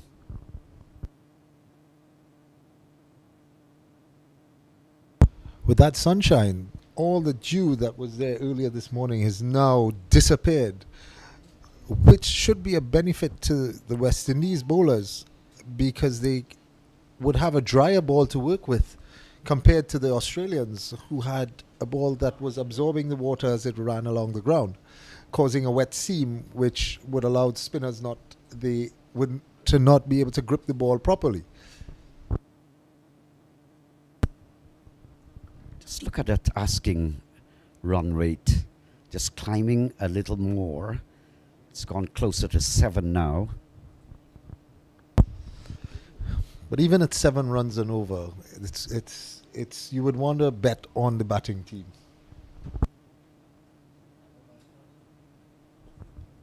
Down the leg side. Now Lal is just losing it here. Straying down the leg side, swept away. Yes, nice shot there from Jalil. Jalil looks like the batsman is not very tolerant of bad balls. He's going to try to put them away.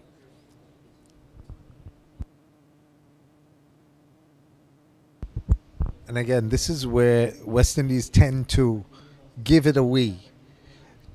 You bowl 4 balls, you get 1 run off your first delivery, then 3 dot balls, and then you stray from your plan of bowling off stump.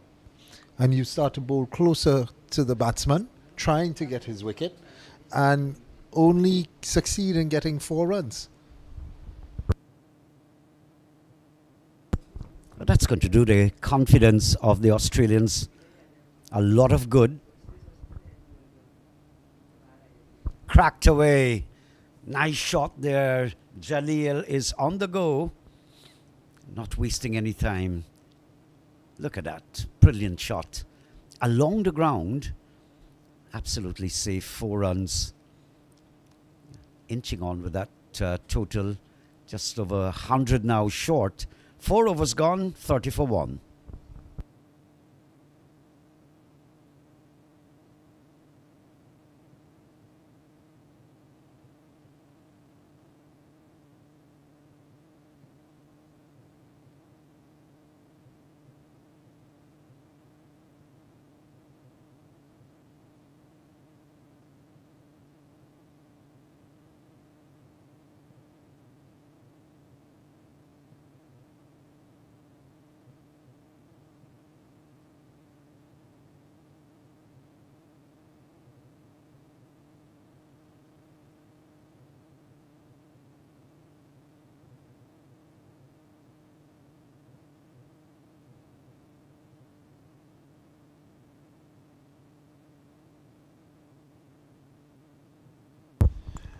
As we have a change of bowling, we have Atwell coming on as Mettelhauser comes off the attack, bowling 2 overs. They're keeping him back for either the middle or the end.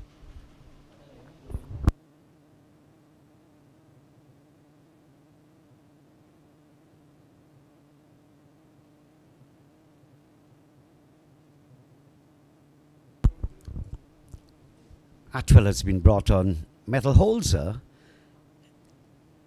in straight language, I think he's possibly the most impressive of the West Indian bowlers. Seamer. And that's a half-hearted appeal. And umpires know that a lot of players, they bark their appeal sometimes, consistently, constantly, harping on the umpire, which can border on illegality, actually, at the international level. But it's a way of putting pressure on the umpire to see if they can squeeze a bad decision out of him. Many of those umpires are really in charge of the game and they know their stuff. They're not going to be bullied.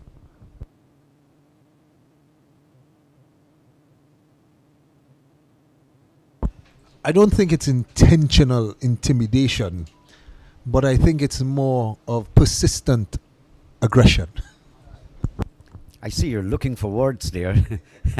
You came close to it. Close to bullseye. Shane Warne loved to do that. He goes down on his knees as though he's begging. And looks up at the umpire with intensity in his eyes. Over the top. Ah, beautiful shot. Look at that. Jalil on the hop. Picking it up there straight into that sweet spot. As we say back in Trinidad, you don't put it up in the gun because it'll go. And that's exactly what Jalil did as he moves on to 27 from 16 deliveries, while 10 from 10. Atwell again pulling it back a little bit, but Jalil plays a lovely shot where he dissects the point region with the two players that were there and was able to get a boundary. West Indies are in a spot of bother here. They're first to 6 and a 4. 11 runs off of the over thus far, 1 ball remaining.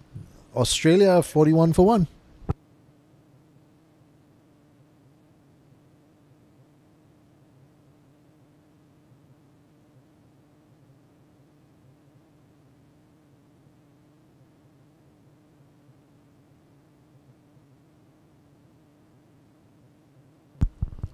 Just to remind you that they've got tomorrow there will be no matches. This is today's 2 games. Trying to paddle sweep there, not making contact. So I think that's going to be a leg bye. Let's see if the umpire will give us that indication. So tomorrow is Davies, the opening ceremony. End of the 5th over there, by the way. 42 for 1. So the opening ceremony takes place tomorrow, where all the 12 teams from the 12 countries will be. I think that's the governor's backyard or state house, if you like. And they're going to be treated, the teams. They've been collecting their kits. And I just want to publicly say thank you, Pakistan, for the hospitality we've received. I think this has been nothing short of brilliant. Bulletproof vehicles, outriders, military men surrounding your hospital, keeping you safe and sound. I don't think there's much more we can ask for. And the food has been brilliant. And the people of Pakistan, they seem to greet you and over-greet you. For a second and a third time, every time you pass, there's someone beckoning and saying, "Good morning, sir," you know. And there's always a smile on their face also, and that's something that you don't see in a lot of places. As momentarily there was the Pakistan team coming in, the national team, national over 40 team, that is. I think I'm not sure if there's a game after or if they're coming to do a bit of practice. I think there's a second game after this one, going into the afternoon period. And the timings, I can't communicate with people back home. I don't know what day it is, what year it is, actually.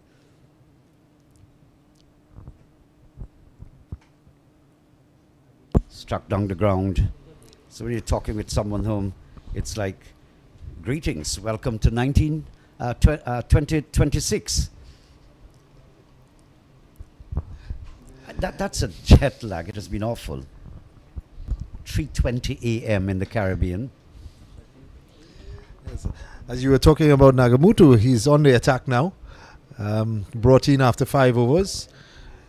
West Indies having to try to get a wicket. They've brought in the most experienced bowler in Mahindra Nagamutu, Nagas as they call him, the number 370 on his back. That's the amount of wickets, I believe, is it first class wickets that he has. So he proudly wears that on his back. Once the holder or the record holder of having the most first class wickets as an individual. Unfortunately, it has been taken over by Imran Khan of Trinidad and Tobago, who has 400 and something wickets. It's a lovely shot there by Jalil. Through the point region, through extra cover region for 4 runs. Just look at Jalil. He's so composed, elegant, beautiful drive. It's well played again. Misfielded apparently. I see Jalil's first name. The name he has on his jersey is Nasir. So he seems to be of a... Smuggled out of Pakistan, maybe, Yeah. many years ago. I see that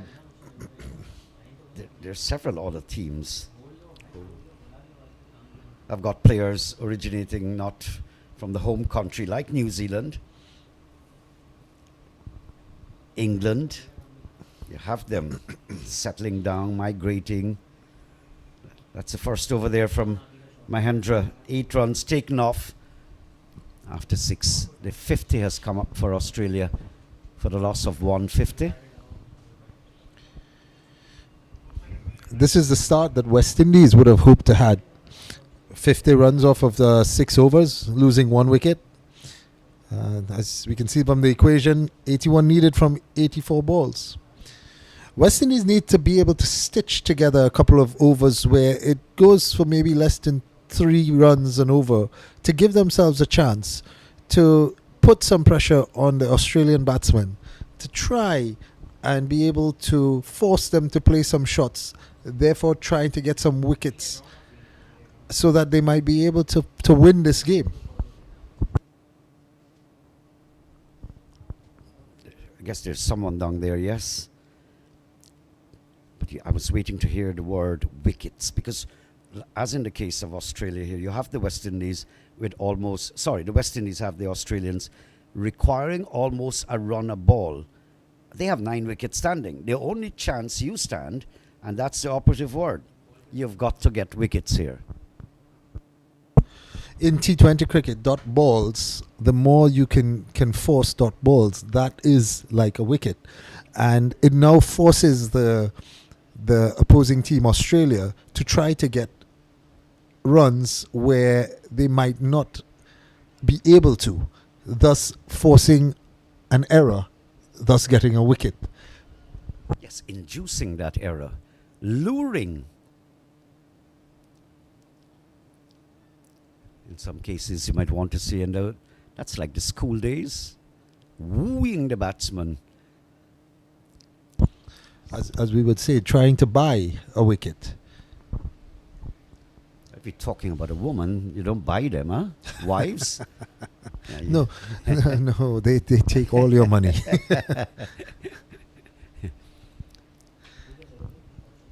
Jalil, 39 of 25. I'm looking at what the bowlers are bowling, in particular Atwell, and I'm wondering if there's too much pace being put on the ball. Should they try to bowl a bit slower, forcing the Australian batsmen to play the ball? There we see him pitching up, a nice pitch up delivery there, down to the long off region, as Wild gets a single. Was not a bad over from Atwell. 4 runs coming from it, 5 runs coming from it. Great partnership also. I think that's 50 I saw on the board a short while ago. So the current run rate has gone up significantly. So you've got 7.86 now. So the required run rate drops below 6. It's a TN Visions production. I'm so happy to be a part of that. We've got some very accommodating young Pakistani people carrying on the broadcast. Quite a privilege to be sitting in the commentary box all the way in Karachi. It took us a year to get here, it seems.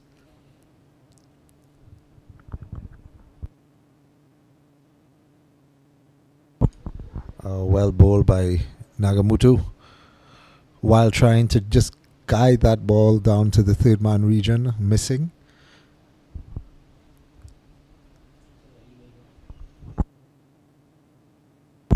That's well bowled again by Nagamutu, attacking the stumps while playing across the line, trying to get it away. Was able to get a single. It took us a while to get there. I left New York with a clean-shaven face, and I came to Pakistan and I had a full beard. Many would have thought you probably came out of prison. Escapee? Mahendra's been using the flipper, sometimes the googly, and you can see the effect on Jalil's body language, because he has been very composed, easily the best looking batsman out there.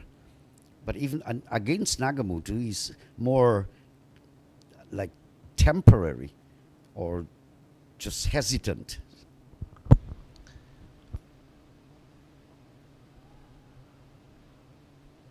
I think it's because the name also carries a lot of weight, in that being an international player playing for West Indies, having played numerous tests, he knows that he would have experience in his bowling.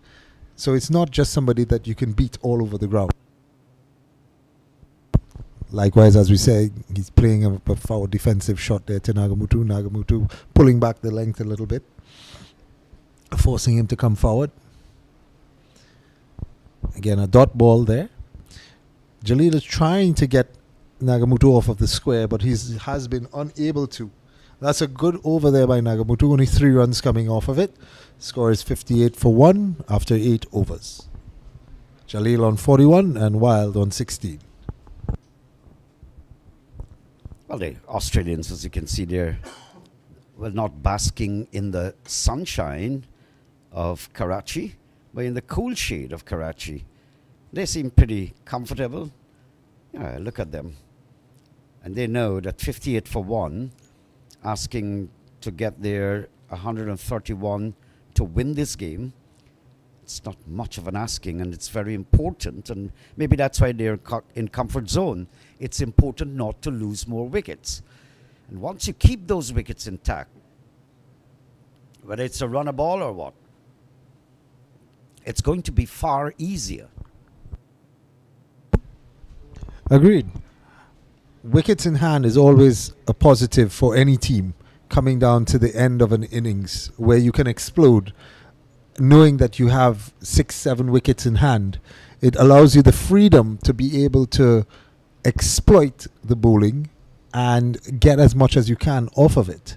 As we have Zamin Amin into the attack now. Zamin is a left arm.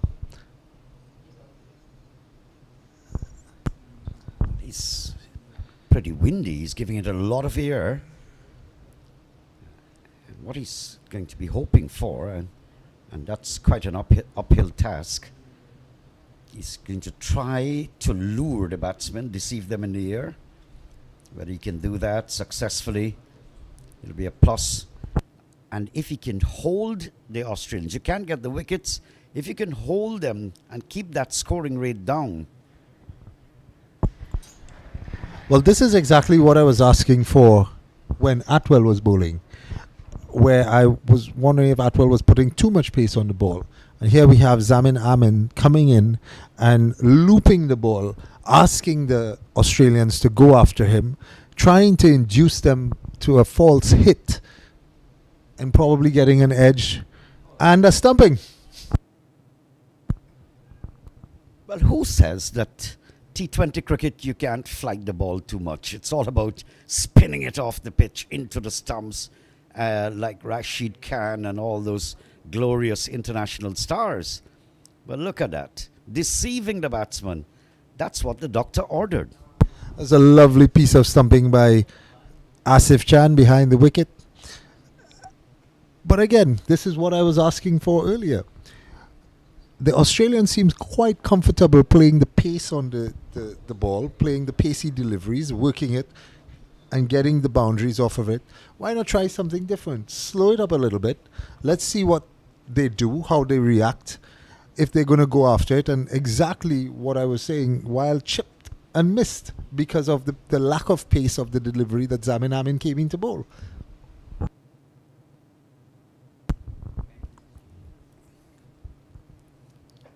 At this stage, Australia 60 for 2. The West Indies 36 for 4 comparatively. So the Australians are pretty well set. It's keeping those wickets intact, and Sean Matthews knows that. Occupation at the crease and just gently turning around, rotating that strike and getting a single here or there, you're home. You know, you're home. Because the target is 131, and they've got 9 overs will be completed here. So you've got 11 more overs. So game is on with an advantage to the batting side. This pitch, Devi, is pretty placid and smooth. 71 runs required from 69. So it's all about just staying out there, occupy the crease, tickle it around the corner, and get that single. I like the energy that I'm seeing in the West Indian players, in their actions and body language, their movement. They've been up and about. And that was Atwell diving to stop that delivery there of Zamin Amin. And Zamin Amin continues to float, give the ball some air, as we say, forcing the Australian batsman to get behind the ball and try to nudge, or try to get to the ball and power the ball.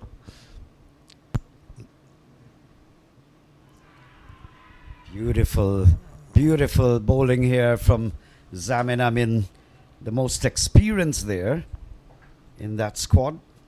Look at that, deceived, all ends up. Getting a little bit of bounce and turn there, Zamin Amin. I think that is what saved the batsman there.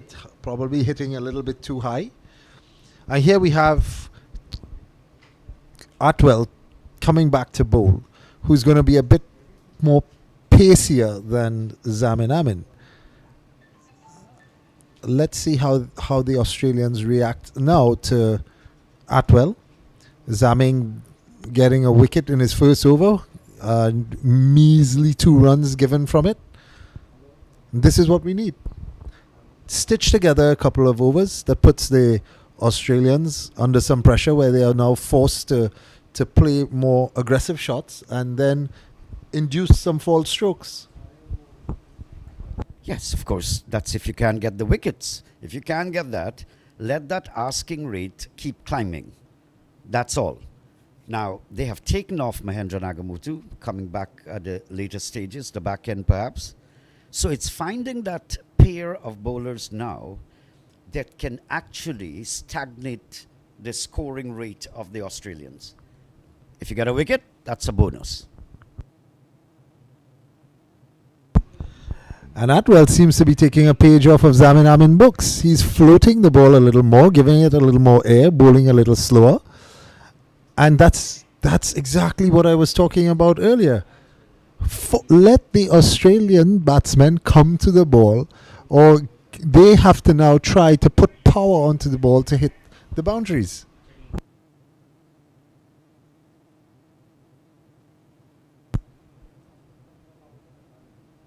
It's well bowled by Atwell again. Completely different from when he first started. He had a lot more pace on the ball. Now he's actually giving it a little bit of loop, which might actually help the ball turn a little bit more.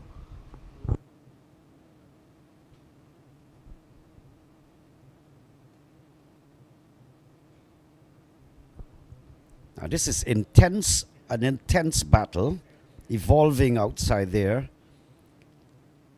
So it would be nice to see a couple of boundaries, Australia wins the battle. A wicket or two, or dot balls, you start to put the batting side under a little bit of pressure. So as it is now, I like to think Australia is in the driving seat.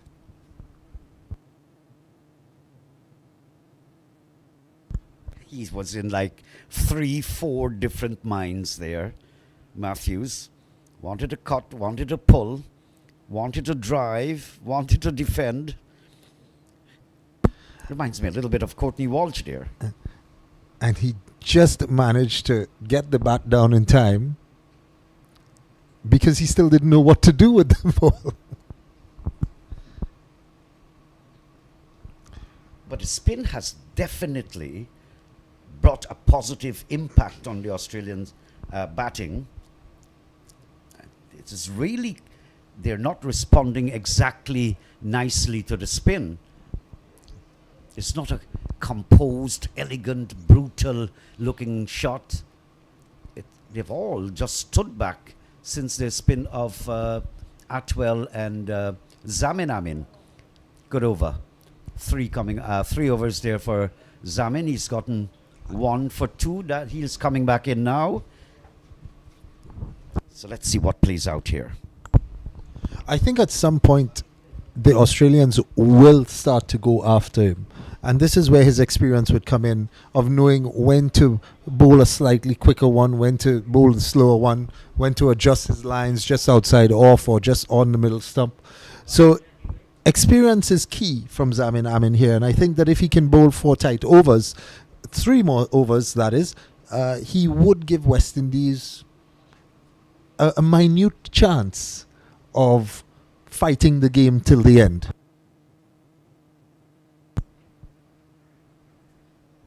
There's no one down there. That was too short.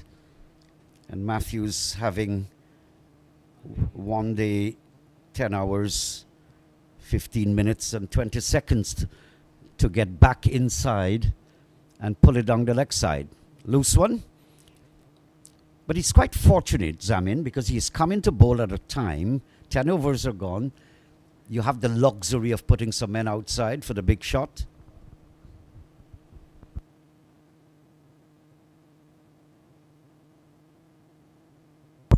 That's quite a shout there from Zamin Amin. The batsman going across his stump.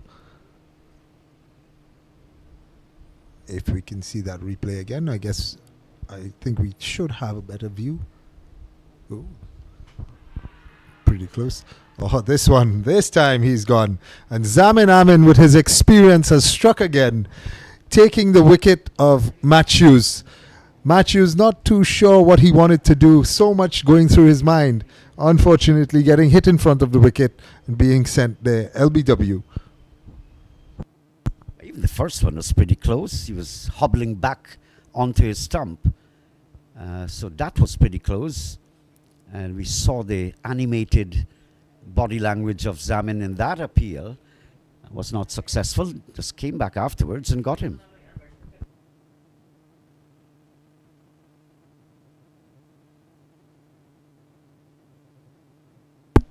As Matthews goes for 8 off of 10 deliveries. Zamin Amin strikes again. Just showing that age is just a number and experience is forever.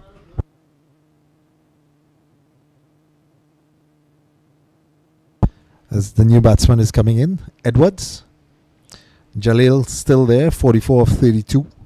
Zamin Amin.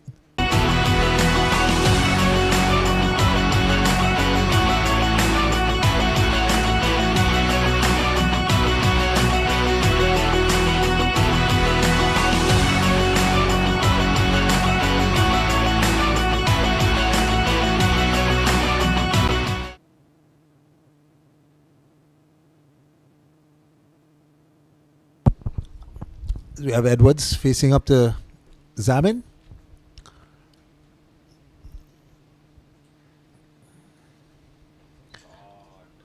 Zamin floats that one outside off stump, giving the batsman a little too much room to free his hands. And Edwards pounced on it there, and driving through cover. 4 runs as he faces first delivery. That's a gem of a delivery to get to the first ball of your innings.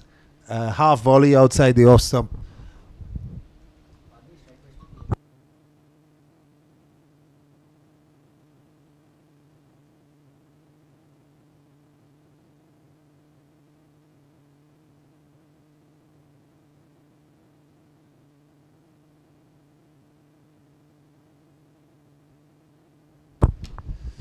Edwards on his back foot there. And brute force punching that ball past the long off fielder there for 4 runs. Zamin going for 3 fours in this over, as the Australians have decided that they're going to attack and not let Zamin get to them.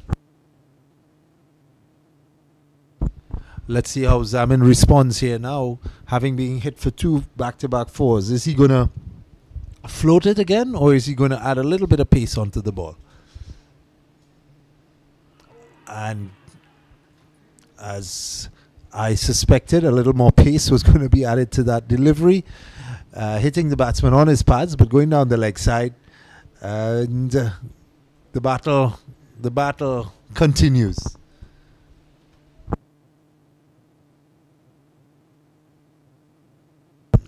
Australia 78 for 3 after 11 overs. Jalil 44 of 32. Edwards 8 of 3. At this stage, Australia is 78 for 3. West Indies were 51 for 6. So if you were a betting man, the numbers would tell you that Australia are on top and are the ones that should finish this game. But this is cricket. And in cricket, anything can happen. You lose a couple of wickets and the game changes almost immediately.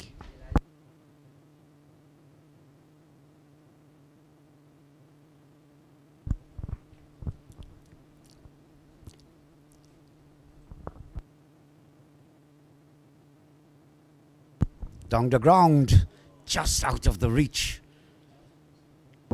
Nice effort there.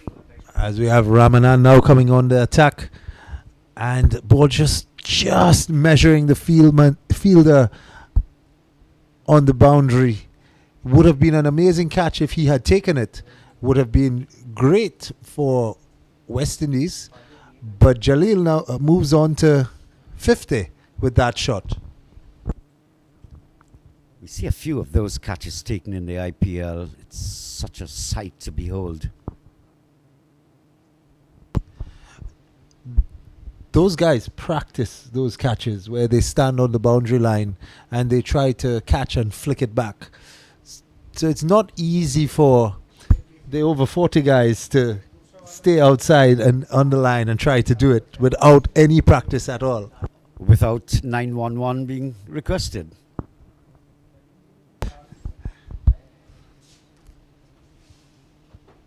Jalil has been very impressive, hasn't he? 51 in 34. And what I like about his innings is that he has tempered it and he's tailoring. You can see the distinct ability of Jalil to really navigate his way to take Australia to victory. And that's a bad ball by Ramnanan there. Short ball on the middle stump. No pace on it. And it was just helped along its way for 6 runs over the wicket boundary.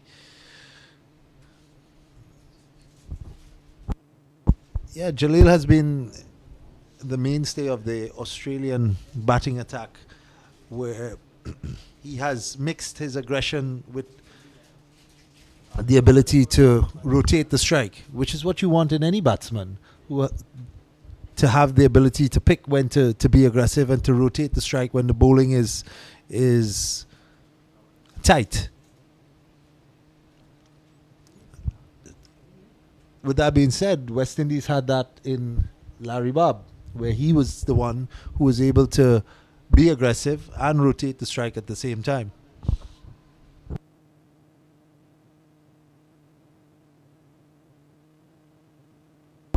Well bowled by Ramanan. Just outside the off stump there. Batsman trying to hoik it over the mid-wicket boundary. Not making any contact. Taken by Chan behind the wicket.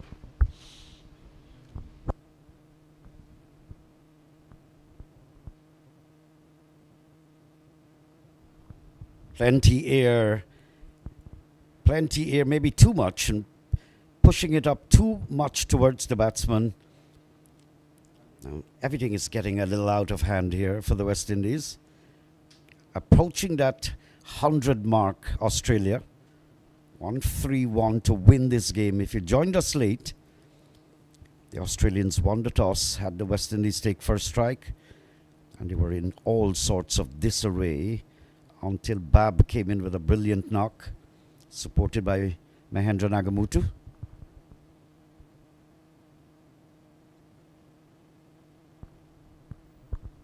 Trifle short. Trifle short. Tugged away down the leg side.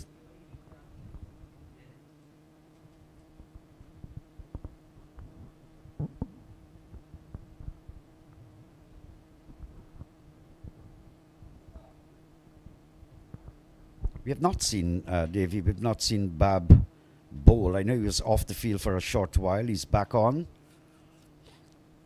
Not sure what the matter is, but I think you would have to utilize your best bowlers because it's getting out of hand. 32 now, required excess balls now available. So you'd have to bring back the people to put an instant stop if they can in that aggression mode that the Australians have found themselves in. And that means Bab, it means Mahendra, it means Metal Holzer. Definitely, you need to have your best bowlers on the attack now. Maybe you should have had them on the attack 2 overs ago. But as you're saying, yeah, we need, you have Metalhauser, you have Nagamutu, you have Bab. What is the point of keeping them back when you need them at this point in time? Obviously, because the Australians are headed in quite a brilliant way towards victory. So Zamin has been doing quite a good job, 2 for 14. But after then, you expect to see that Seema in Metal Holzer, Mahendra, Nagamutu, because victory is not far away. This is tugged away down towards long on. So you've got to put a check, if you like, on the progression in a swift way, that is, that the Australians are headed.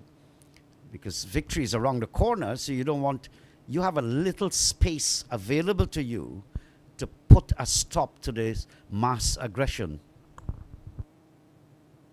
I'm surprised they brought back Zamin to bowl. I thought they might have tried Nagamutu for one more, seeing that he has about 2 overs remaining. As that's 6 runs for Edwards. Edwards has come out and he has gotten 28 off of 7 deliveries. And he has actually broken the back of the West Indies at the moment. But look how things have changed almost dramatically, because a few wickets had fallen and the West Indies were fighting to keep a runner ball available to Australia. Now it's out of hand. Is that a stumping? Yes, it is.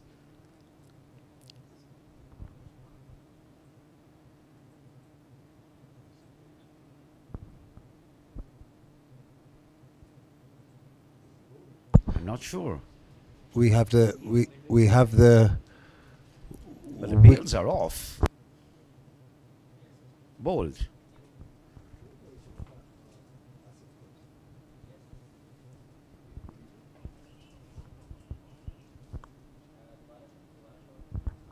I'm not exactly sure if it ricocheted off the wicketkeeper's glove.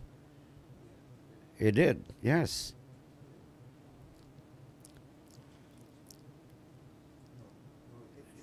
Yes. So it's bold. And that's Zamin has come back with a beautiful delivery that has bowled Edwards. But he's bowled. Did they ask for the review?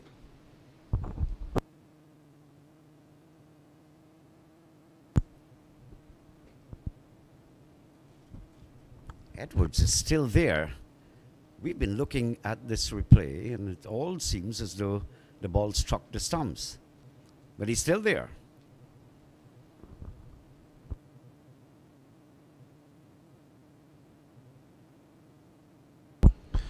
There's Larry Babb sticking out his size 13 booth to stop that delivery. I'm not sure what happened there just now. I don't know if the umpires asked for clarification from the replay or if they made that decision on the field.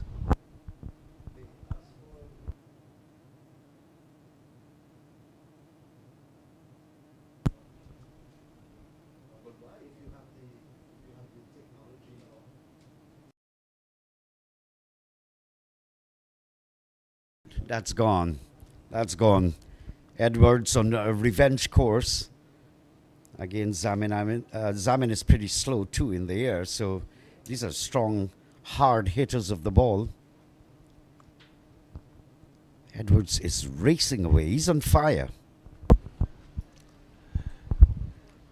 As it normally happens in cricket, when you drop a catch, you get hit for a 6 or for the next ball. In this case, he was bowled, according to the review on the cameras, and Zamin is taking the brunt of that. And that one has gone for 4 also. And the Australians are cruising to victory here now, as they've decided to take on the West Indian bowlers here in the last couple of overs.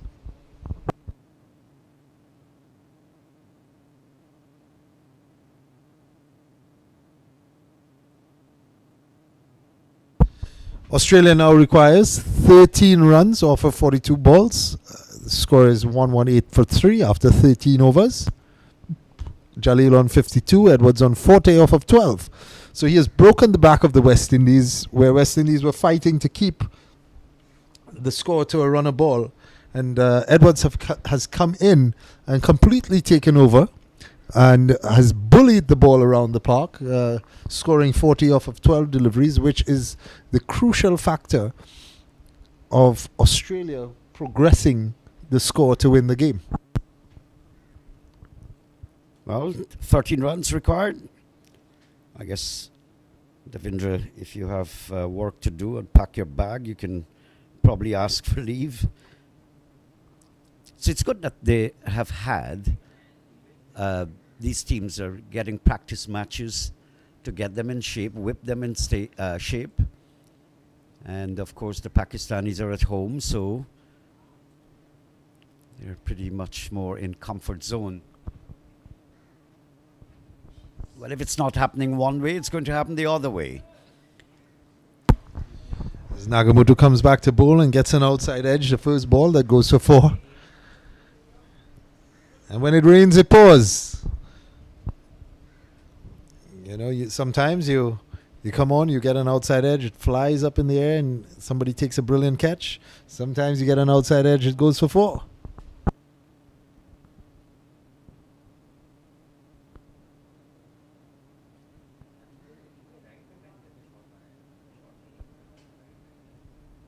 Well, there's little that Farnham can do at this stage. You know, this would have to be just bordering on miracle to stop the flow of runs and come back to win this game. So I'm very encouraged to go pack my stuff as well. Blistering cover drive.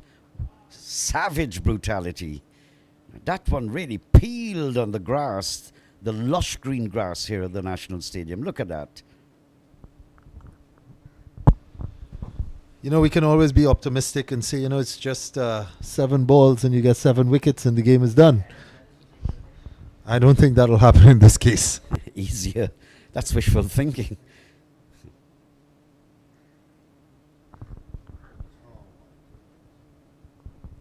Spilling it there. Not a nice sight.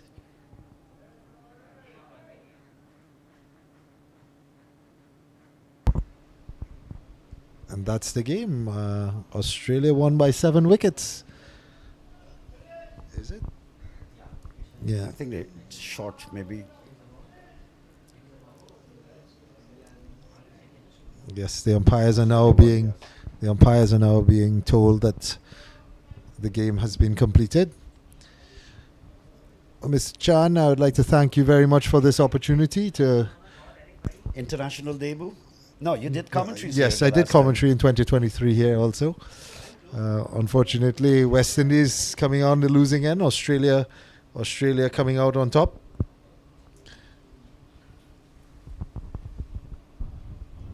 So the players just about wending their way.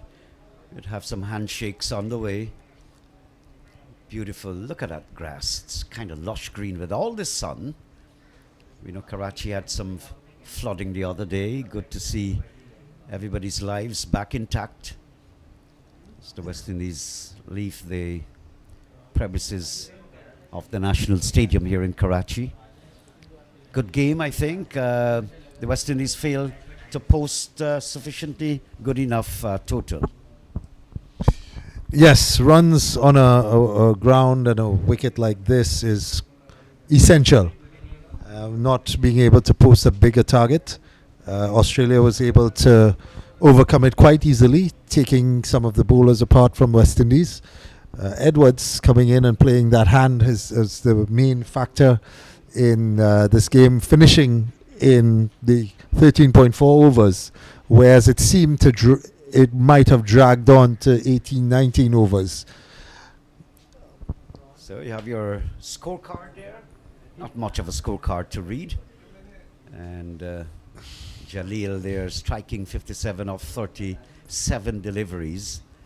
Really an aggressive hit, not with flimsy shots. They were all good cricketing shots. Richard Wild supporting with 17, 131 for 3.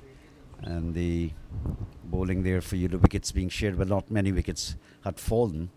So the Australians winning by 7 wickets here at the National Stadium. So that's the story. I think we've got a second match coming up in just a while. So only Zamin Amin picking up 2 wickets, and one went to the guy out of BVI, Meta Holzer. So that's the match summary there appearing on your screen. So I want to thank all our friends in the commentary box, the Pakistanis. I myself would have some bit of ancestry here. I'm wondering which one of them I'm related to here. If one of you guys are wealthy, you're my family.